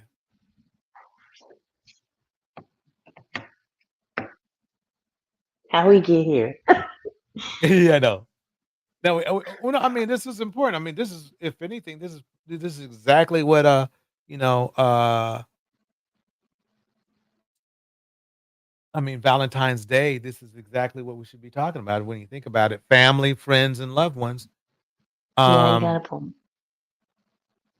but yeah, basically the thing is this: I understand Mystic Moon's, point. It's just that it's sad to see somebody act out online something that should be personal. We shouldn't Yeah. even be knowing. We shouldn't be knowing about this. The only person who should be seeing this is a therapist or other or maybe a good pastor, not these days, you know. Well, I'm not going to even go so far as to say should because I try my very best not to deal in shoulds because different people have their way, which is why, I told you if that's the way that my daughter chooses to deal with it, that's fine. Mhm. Has it bridged a gap? I mean, the gap between us? No. Will it? Probably not. Right, But I have to realize that this is her process. It's not something I would have done. right. I mean, telling perfect strangers um about hurtful things in your life, I know people make money off of it, but I just don't think Mhm. it really helps. It's where we are, though, isn't it? Yeah, yeah, true. But you're right. I mean, it doesn't, but it does give people something to talk about. It does drive traffic, to a person's page. My sister happens to keep in touch with, she happens to follow my daughter, and last I heard, she had quite a huge following, and she's able to pay her bills that way. I can't knock it. All I Mm, know is who I am today. Now with what Mystic Moon was saying about Mo, yeah, it doesn't mean that she still can't have some level of truth in her. You know what I mean? The greatest lie is filtered with truth. right. So she could be praying to the universe for this, but I mean, we know how these things work. She's got to be a energetic match for whatever she's asking for. Obviously, what he's showing us is that she's not a match, or because it hasn't happened, or maybe, just maybe, she was doing this publicly to pull him out. We don't know that, but they are choosing to work it out this way. Would it be something that I would choose? Would I choose to work out my issues? No, Right. no, no. I don't But see how this is helping either person involved really at all. Um, unless they're come gonna on, do, Mister. yeah, unless they're gonna do, some sort of, I don't know, what do you call it? A reunion a reunion live stream, and everybody will watch. Or like Maybe Iyanla fix my life. boom, boom, yeah. Man, and that's the funny thing is I can't even say her name. Is has her own problems. I mean, it's funny that she was like, "Oh yeah, you won't marry a bus driver," but Yelnia got it with a couple bus drivers, and it didn't turn out too well. Let's just put it that way. So Why are you on that subject? It's so funny that she's steadily out here advocating for black women to do something that hasn't worked for her yet. And she what, 80? I'm just saying. yeah, yeah, yeah. It's the thing is this is that I'm kind of confused because with Iyanla, because the goal is that you can show people the results of your labors, as far as relationships or something. But it seems like to me she's sending women to be what should I say? What should I call it?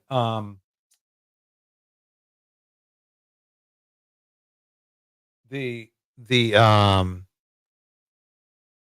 sheeps into the wolves because it's like, wait a minute, y'all, you just had, your ex was putting hands and feet on you. He cheated on you all the time he could, and but you made a lot more money and you were more notoriety. You had more notoriety than he did. So what's up? Was you know what I mean? Facts. So Facts. I was really shocked. I would have thought that she would have been more on Ebony's side of that conversation instead of the let any old guy, give any old guy a chance. So as long as he has a job, basic conversation, if you know what I mean. Mm, So yeah. okay, Mystic Movement is in the back. I'm just waiting for her mic to get set up. But oh, there we go. Okay, so but yeah. So yes, basically, let's see, Phoenix, Bridget, no, thank you. My mom hated me, so I look up to other women, young and old. Y'all, I wasn't meant to. It wasn't meant for me. And the lady to forward, I accept that. All right, Mystic Moon, welcome to the stage. How you doing tonight? Hey, hey, can you hear me okay? You sound Yeah. perfect. Hey, lady. Hey, Phoenix, how are you? Um, Doing I promise good. I'll keep it short because I know it Not can be a bad. little long-winded. But I was just listening to the discussion about Monique's son. What is his name again? Do you know? Do we know his name? Um, It doesn't matter if you don't know it. Shalom Watkins. Shalom. I personally don't think that he should have gone online either. So I am in agreement that unless there's a very specific, I'm sure that there are situations where it is a good idea to go online, but for the most part, I think we can kind of all agree that you try to work these things out behind the scenes. So I am in agreement on that. However, I think we're judging him just a little too harshly. And the reason I say that is, um, one, we've never actually seen his face or heard him out in the media talking about her before, like none of that. That's true. This is like the first time, like I didn't even know what any of her kids looked like. That's how little that he's talking to the media. I've heard her speak on him a few times before, but I've never heard him, seen his face or anything. So we don't know what's going on behind the scenes, like what interactions they're actually having in real time. And so he could have heard something and said, "Wait a minute. Okay, I'm tired of this. Like I'm tired of you bringing my name up." He wasn't disrespectful. He didn't raise his voice. He was emotionally regulated. Like I said, I don't agree. I don't You think agree. so? You think he was emotional? I mean, just see, you saw the demeanor and the listen. My mother, blah blah blah, bam bam bam. She ain't never okay, and you ain't gotta almost in like a. I don't want to say it's condescending because I don't. It's very condescending tone. So you think Yeah, that was emotional? You think we couldn't catch that shade that he was no, throwing? no, no. There was shade there, so I stand corrected. You're correct. There was some patronizing Yeah. parts in there, but is it too? How do I say this?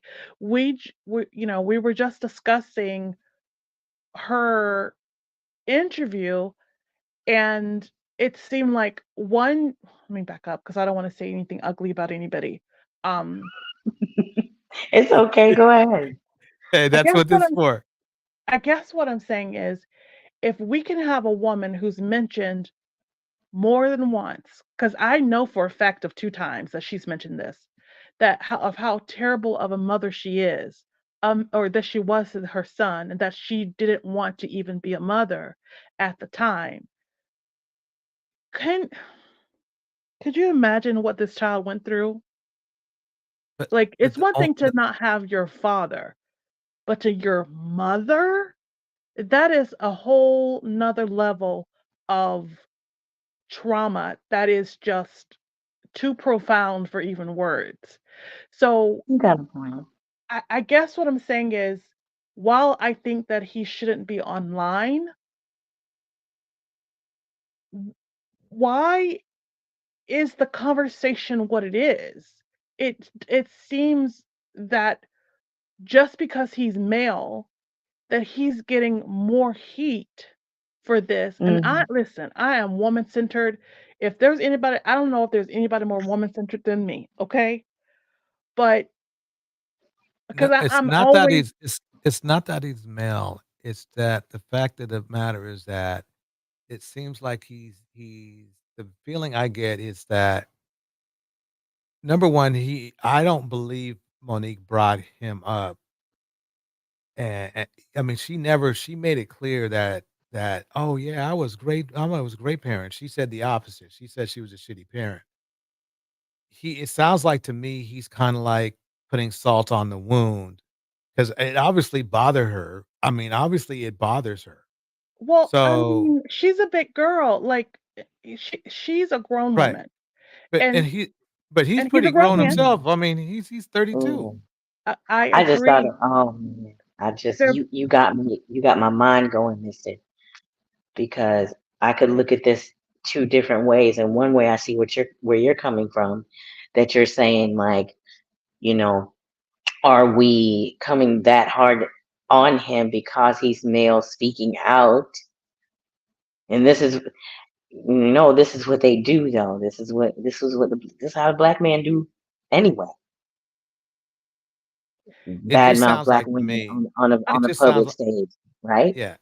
Go It just ahead. sounds like to me he would have been a lot more productive if he and Monique took this to a room together, Yes, specifically with a mediator or something like that, or a therapist. yes, Doing it like yes. this to me, I guess what bothers me is it seems like it's just putting more gas on the fire, It and it's kind of feels. Go ahead.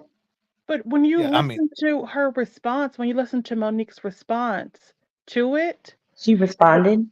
that yeah, she responded, and Okay, to me that was didn't very see. telling because I didn't see it. all she did was kind of like do these backflips. It was I'm like, "Are you for real?" All these She's not backflips in prepared. her response, and then the response quickly moved on to Tyler Perry. Um, Mm. and that right. is why I I know why think she did that. She but I am listen, if I that was DJ, I'm sorry. If that had happened to me and my kid had said something like that, my thought, my response would have been humility because if you can be humble all of this time, bringing up the situation between you and your first son that we didn't know anything about without her telling us. Why is Mhm. it that when he responds, given, like I said, he should not have done this online, but it wasn't like this over the top, like dragging, like yelling in the camera type of thing. Does it No, So have I to she mean, be could have at I some just wouldn't been, say point to be that. that? she could have Does it been, have to be? I'm sorry, Go ahead. go ahead. I apologize. No, I'm just asking. Does it have to be something over the top in order for us, to uh, be critical of it? Does it I mean have I to mean, be I a No, big it show and doesn't have tell? to be. It doesn't have yeah, to be. my And I hear my what you're thing is saying. that it's not that he didn't wasn't that he was yelling. That I understand and I respect him.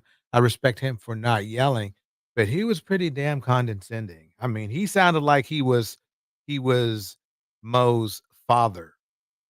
That's what Of he sounded like course, to me. You know what he of sounded like to course. me? He could have been. He might as well have been saying, "Y'all don't believe this bitch." Right. And why is that a bad thing? Because this is what, hear me out. If Just I he don't know. is That's saying, just what I was getting from. if he is ultimately saying, y'all, I've never said, this is what I got from it. I've never said anything. I've moved on. I have my own family, XYZ, but she keeps talking on my name. And in that moment, of course, Shannon Sharp was the one who brought him up, but it could have been her response that just triggered him, where he was just like, "Look, I'm gonna just clear this up. We are not we're not in you don't have to wish anything about us coming together again. I wish you well in your life, but we're not going. This is not going to ever get resolved." I We don't know what level, if a mother could stoop so low to say that. It's one thing if like you were on drugs or something like that to where your mind was messed up, but if you could stoop so low to where you can say, I just didn't want to be a mother, and I was focusing on my career, and I know I was a I terrible guess mother. If you could stoop so low to be that, what makes me think that everything that you're saying right now is, are you still in that energy? Are you still, and here's the thing, here is to me a better example. We can say what we want about the Smith family, right? You can say that they're cuckoo and all this stuff.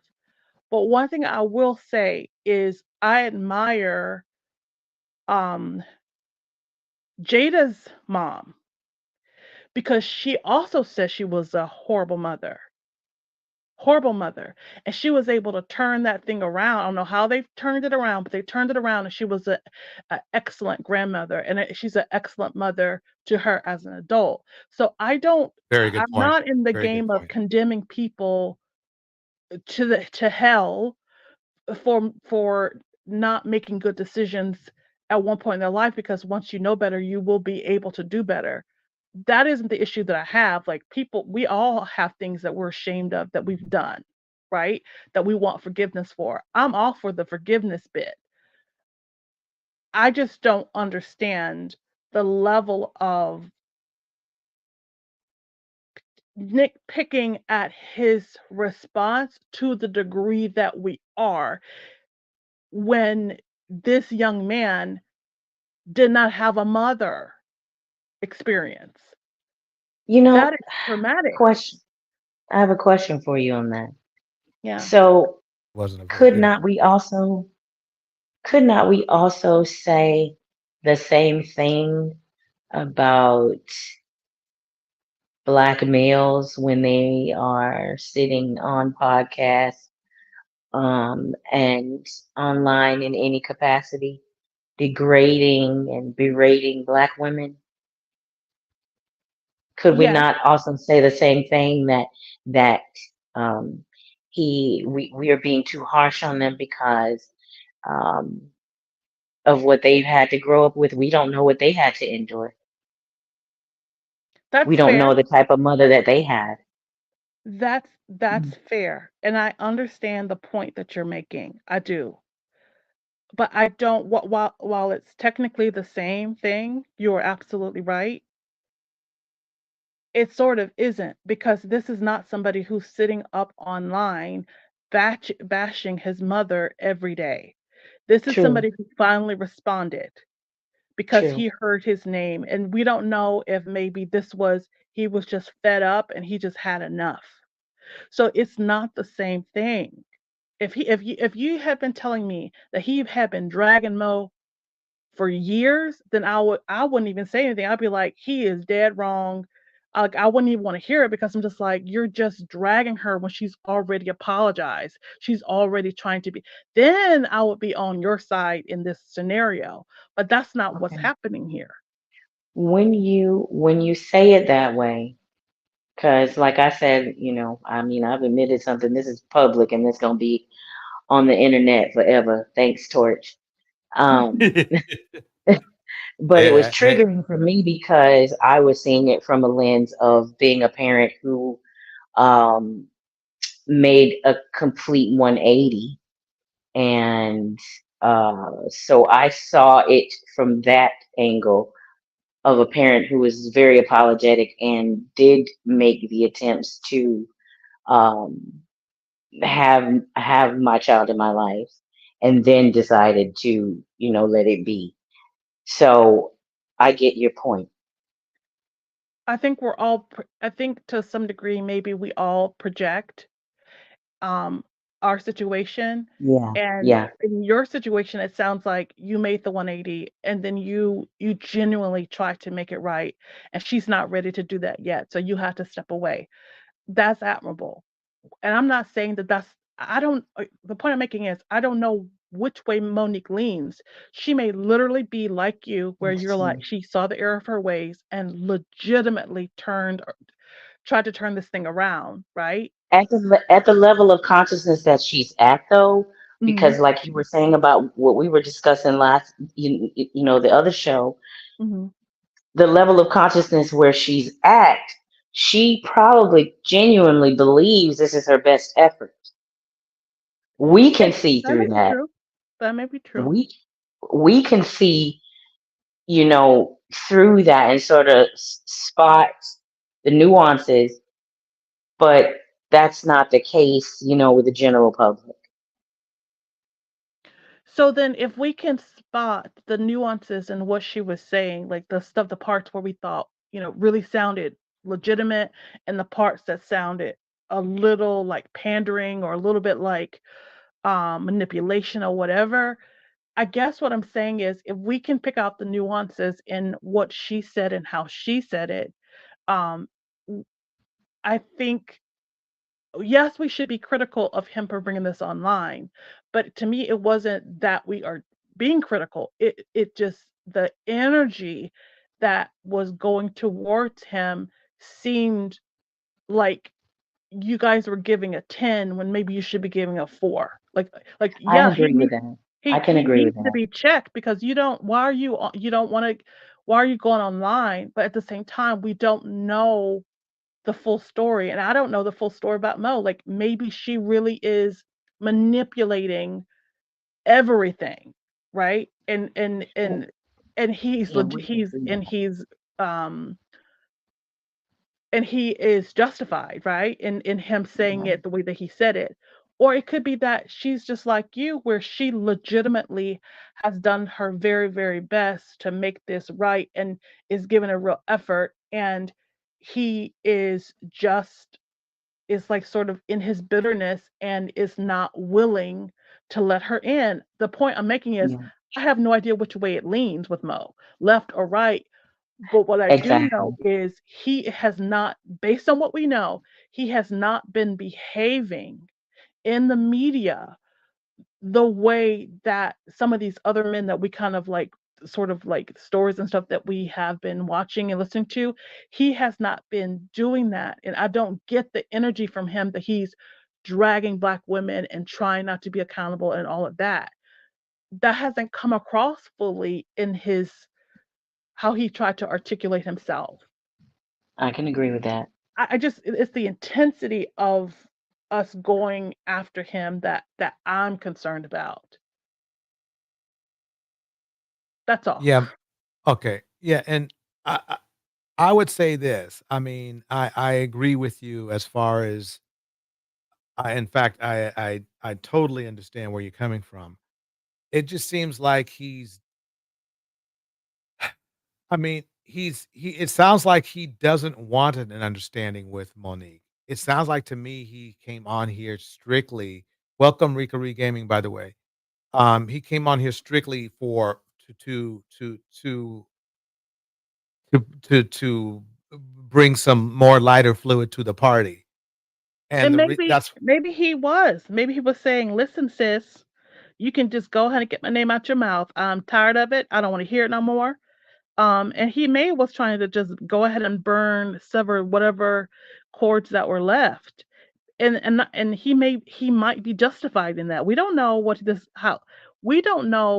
the relationship has been like up until now. Who knows what has right. been going on? I don't know if I don't know if it's good or bad, but I think I've made my point, and I hear your point, DJ. I totally get where you're coming from, and I appreciate you always trying to hold them accountable.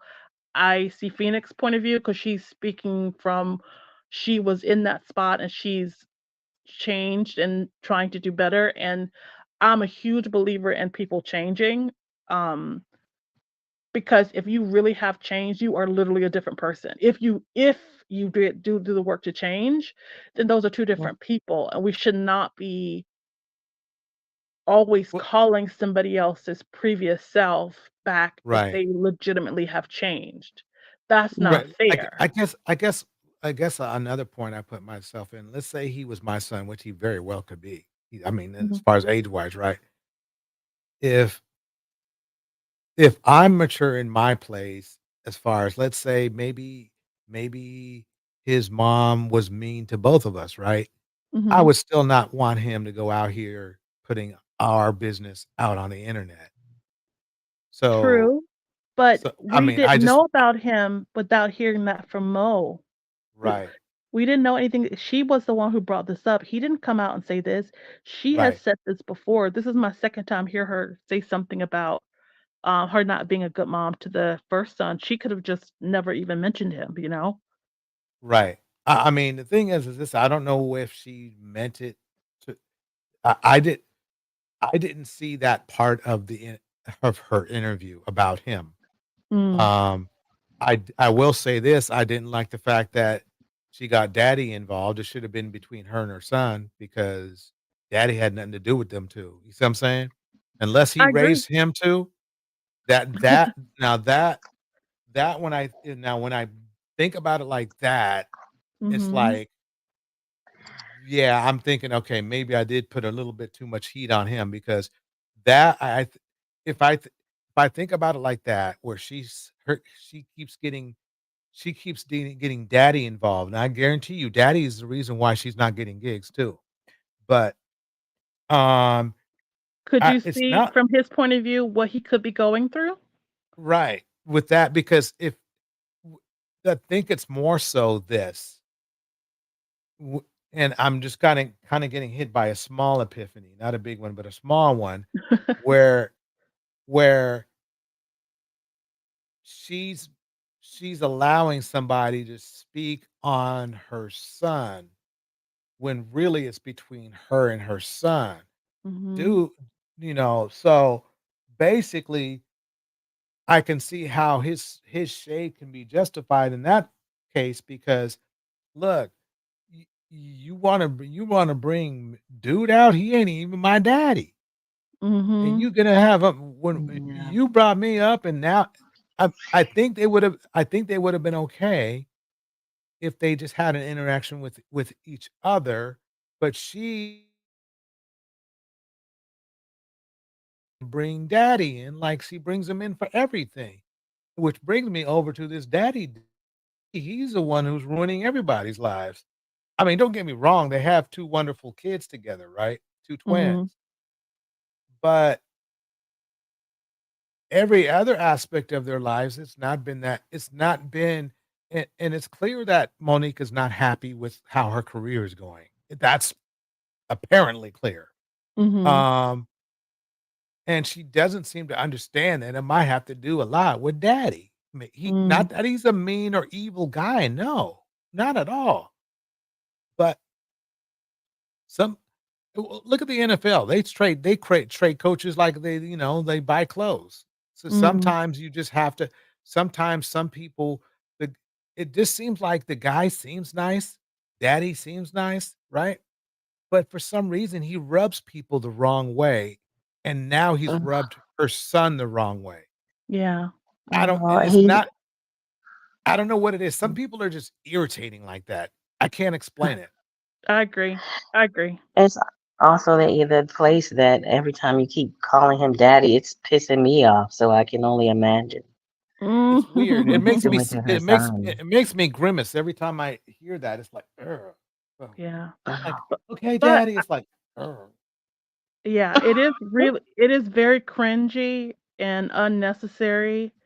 And I listen, there was something interesting that they wait a minute, hold on. Let me zip it because I was about to bring something else up, but I said I would kind of keep it short because I'm so long-winded. So I'll zip, zip, zip. It's about another interview with them, but it's not this one. So I'll just zip. No, no. I mean, by all means. I mean, this is Valentine's night, so you know. Yeah, I've never been on with you. This is awesome. Keep going. I was gonna say, and listen, I have a tough skin, so DJ, at any point, you can always cut me off, and I won't feel any type of way about it. You too, Phoenix. Um, oh, it was about. Oh, remember when she said that they had gotten married? They were already married, and she would sit at the head of the table, and he would sit to the side. And then at some point, whatever interactions that they had, whatever, she eventually realized that she was supposed to sit to the side, and he was supposed to be the head of the table, and he'd never said anything. Like this is the second time I've heard her say this, because I remember hearing her say this on her talk show when she had a talk show back in the day about 10 years ago, that he never spoke to her about submission. He never said any of that. It's just through their interactions, she kind of just knew and she just shifted. And I found that so interesting because he married you despite you not being submissive. You guys are already at the dinner table already. My mind, I can't make it make sense to where if the dynamic was good enough for him to get into a committed relationship and a marriage with you, why is it so profoundly important that you have this type of reverence to this degree? And it seems, what was I going to say?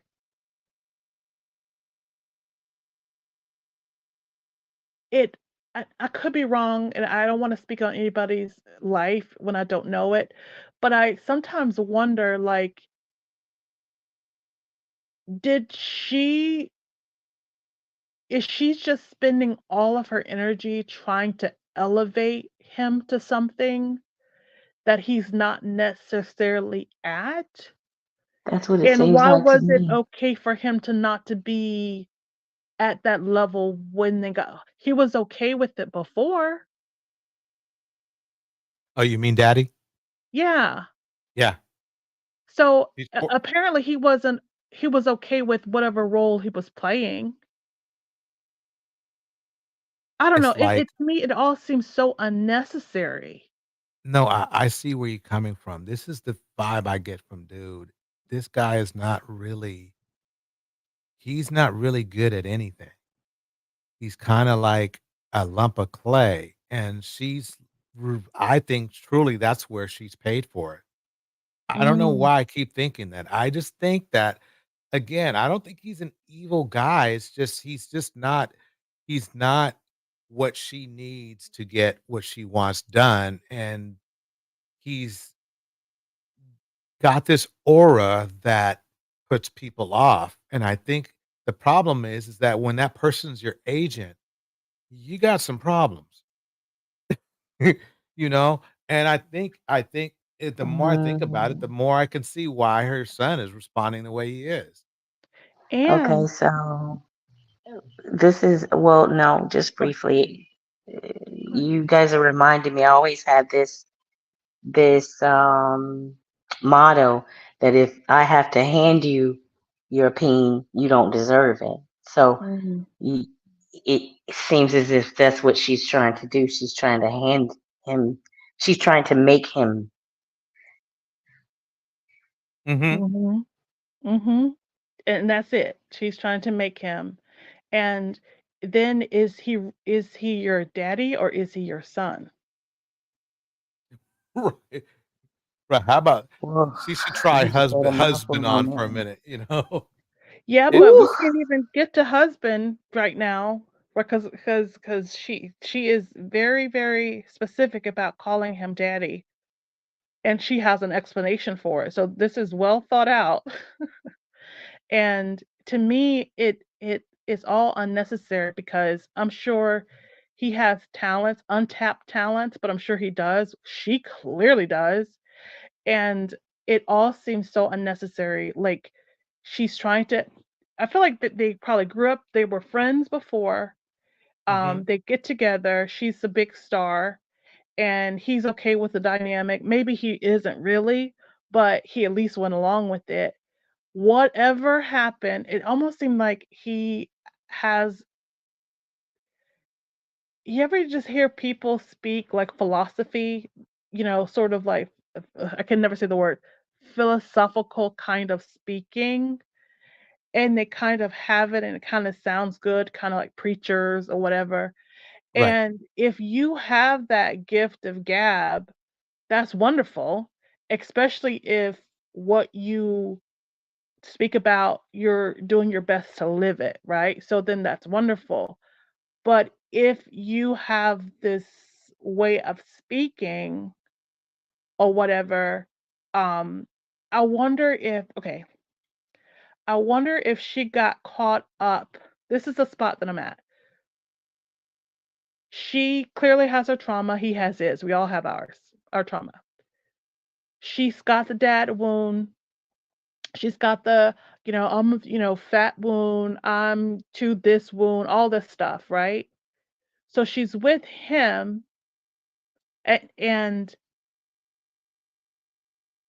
she wants either she's going to be in charge and take care of herself, or she's going to um be under him, like have him be the head or the lead or whatever. So those are the two options.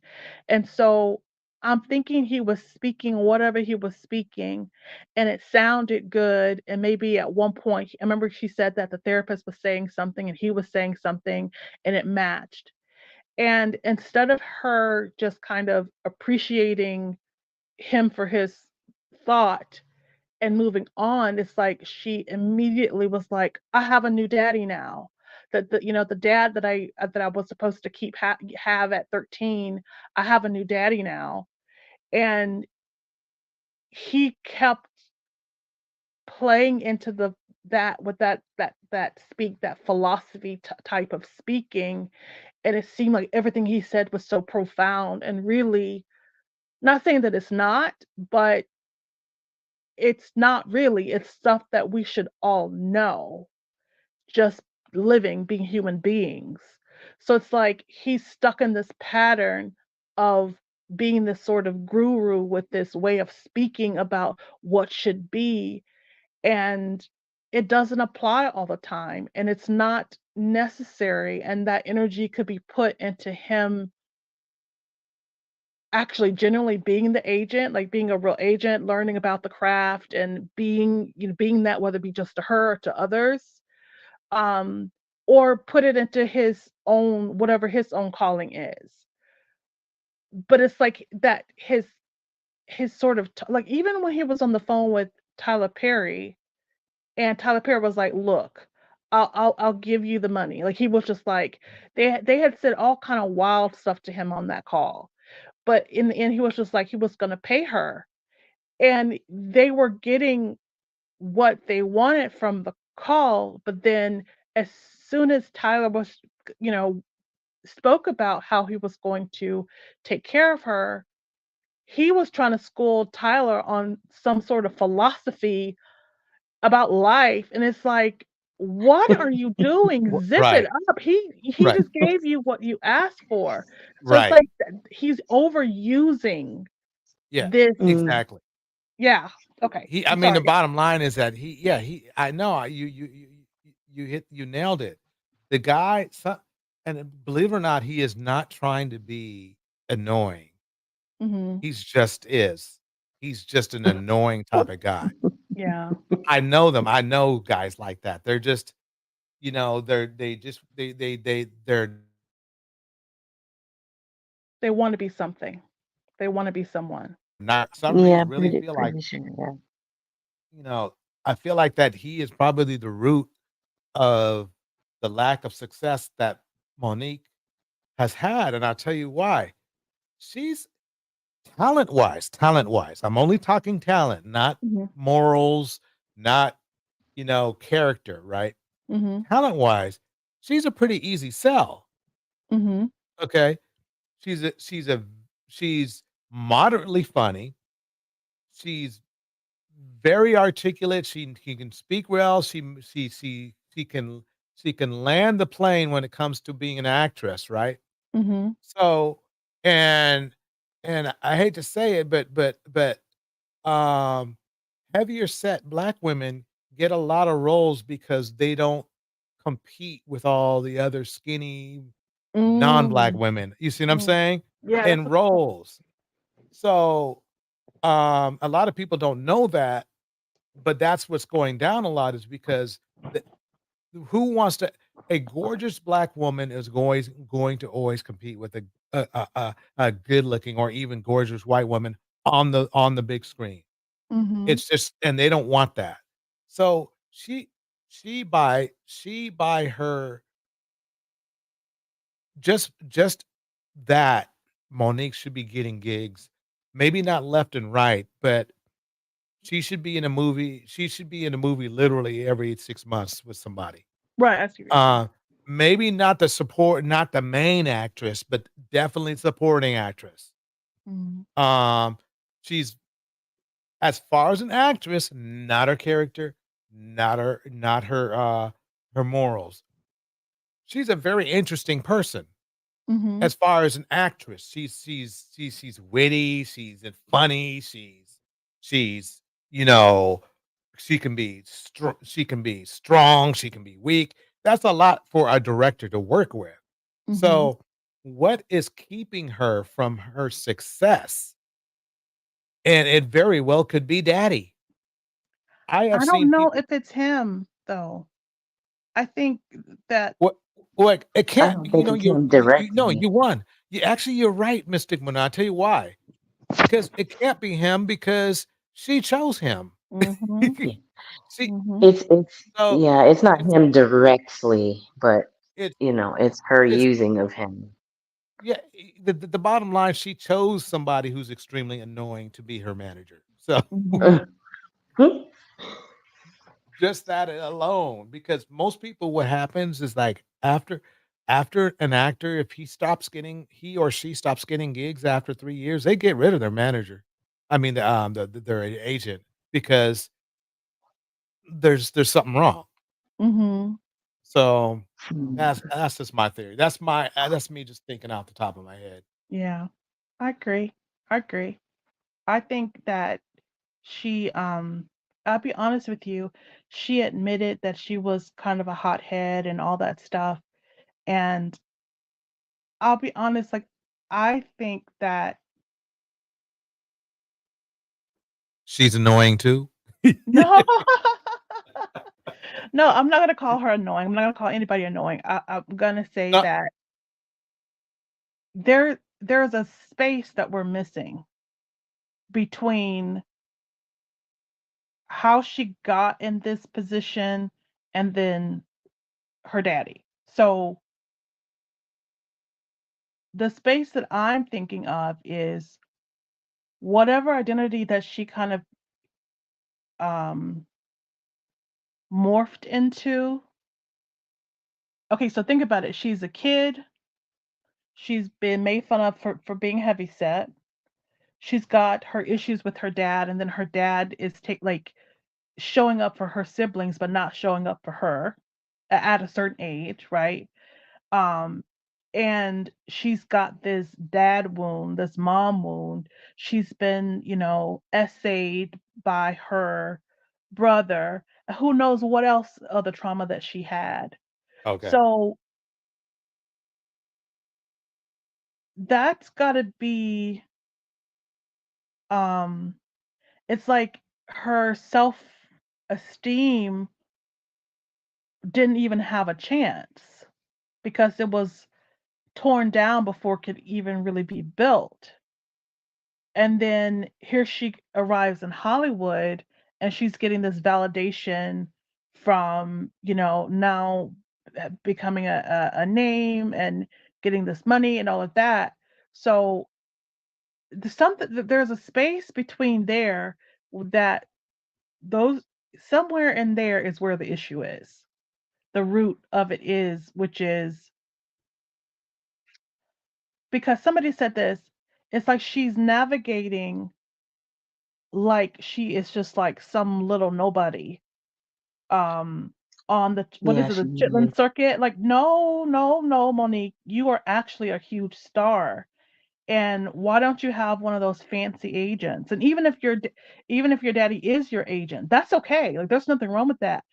But if he would be at the level of like a real agent. So if why don't you have that? It's almost like she's operating like she just started this business 5 years ago, 3 years ago, Right. and she's on a much higher level. And um, I don't know if it's self-esteem or like just a wound or like this wanting to be loved or seen or hurt, or is something with the dad, like wanting to be valid, wanted. What am I trying to say? I'm trying to like feel for what it is. Wanting to What to wanting to have someone to um, show up for you, wanting to have Yeah. a structure, a strong structure that typically the father provides, that you can be Yep. vulnerable and safe in those four walls. So Like, she's it's trying to almost like, build a man. yeah, yeah. She's trying yeah, to.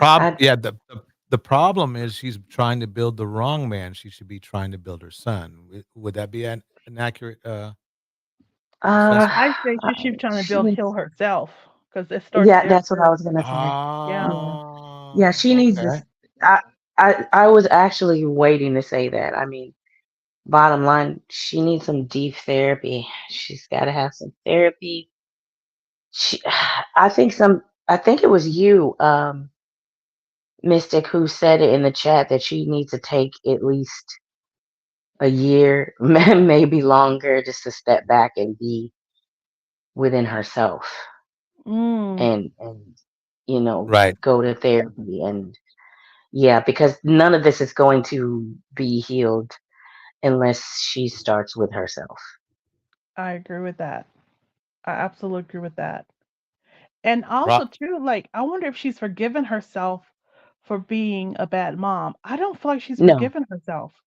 no. no, definitely not. I can tell you, with the fact that she still mentioning it, and Mhm. undoubtedly what we're seeing is that she's been given the same song and dance every time because she was asked about it. Am I correct, Torch? Mhm. Shay Shay Okay, so asked. she was okay. Yeah, so she was asked about it, and it was the same. She was saying the same thing. So no, definitely not. But what her son's getting upset about is like, look, you've been saying the same thing, but you have made no effort. Mhm. So then he does Yeah, want then that the way you break it down there, then that just tells me that he does want um A there's relationship? something that he does want. He does want a yeah, relationship. Otherwise, why Yeah. would you care? Why Yeah, yeah. would I you even don't, the care? I way don't he doubt that. said it, it was very there are so many points where when he was speaking, I was like, "Oh, if Mo really moved right, like really moved right, this could be healed." But she's Yeah. got her own stuff. You know what I mean? Yeah, she'd have Ugh. to take time out to work this out. Mhm. Yes, And she really in the needed long at run, least I a think it year would to. exactly. I think it would benefit both of them very much so if she did that. And it So, really the thing is that these are not stupid people. These are not horrible people or evil people. Like, this could be worked out. Like, I feel like let me not say that because I don't know.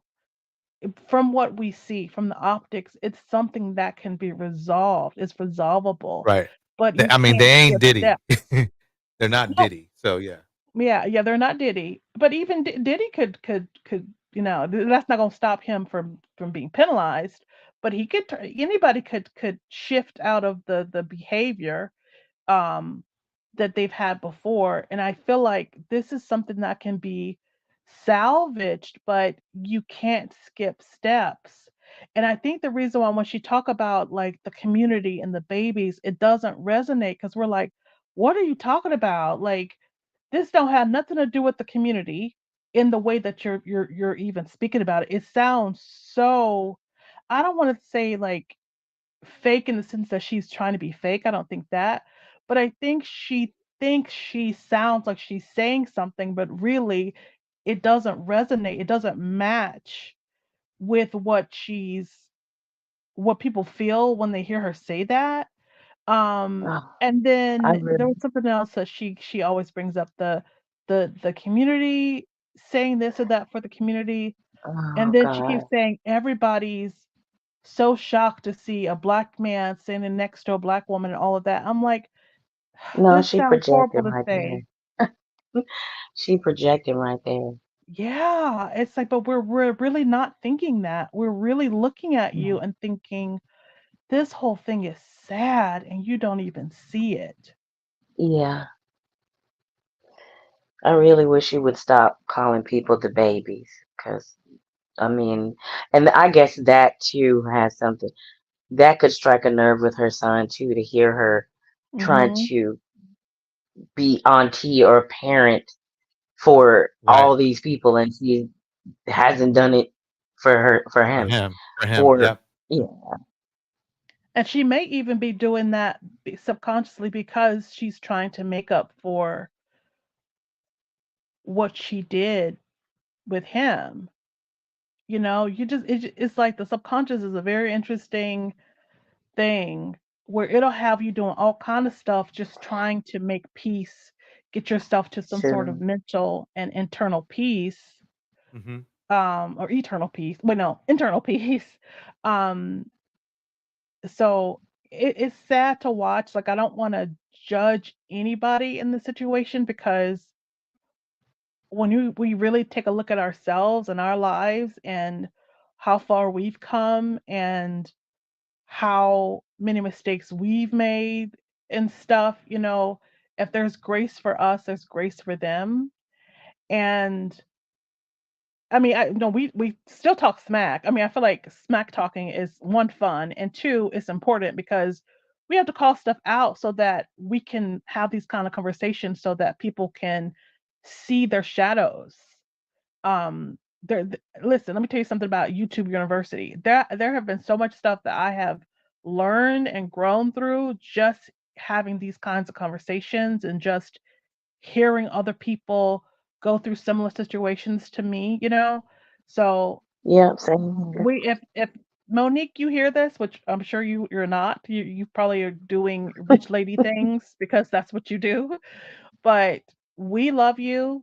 We're rooting for you and your family. We're critical, not because we're haters, but because we're human beings and we know that we all got shit and we all have to talk this stuff out and call a thing, but it still all is in love. It's in love because shit, if my, life was, if I were famous and I had, conversations about my life, people will be doing the same thing to me because it's like we all got stuff. Because Hmm. listen, the mother wound or trigger I don't have because I'm not a mother. But I guarantee you, at some point, if we keep talking long enough, you're gonna hit my trigger, and Yep. hit dog will be hollering because I will be hollering. Yeah. And it just made me think that, and bottom line, it made me think of the song "The Greatest Love of All."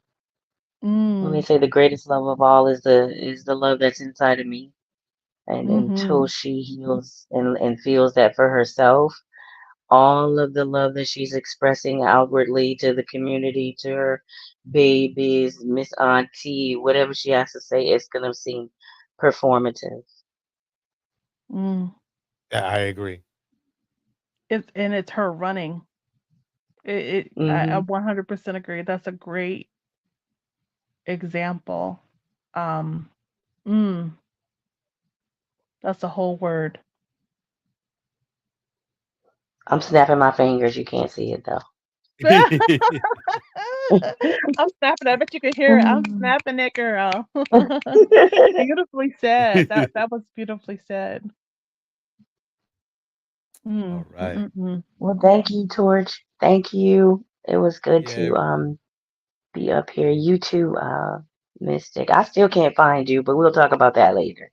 Lord, I don't know. Listen, one of these days we're gonna Yeah. figure it out. Can everybody Yeah. see the back chat?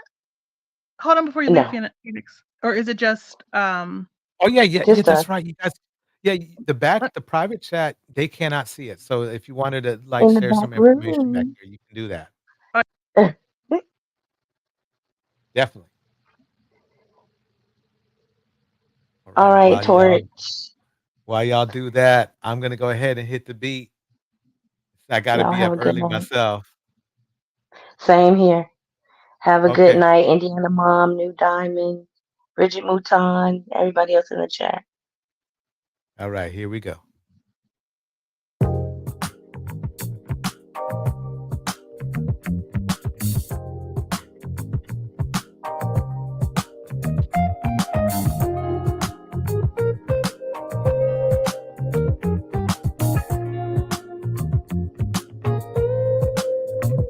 In this moment, yes, I cannot say what's wrong or right.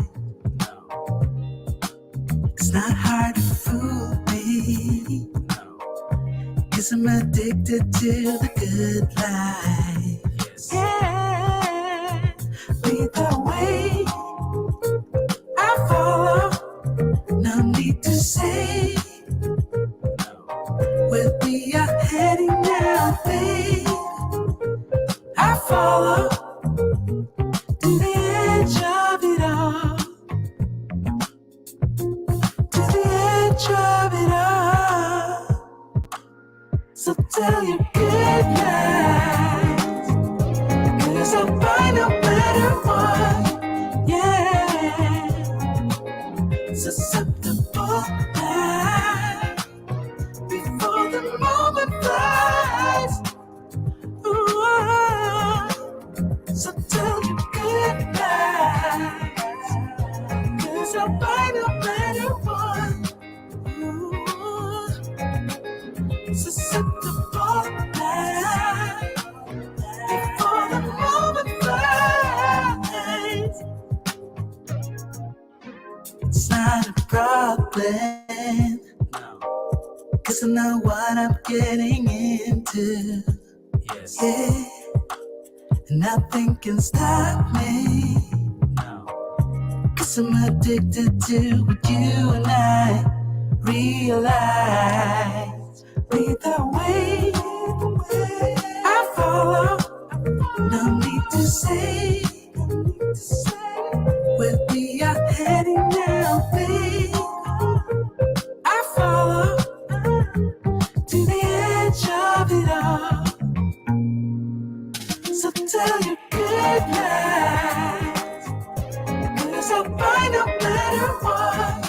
Yeah, susceptible now before the moment flies, before it flies.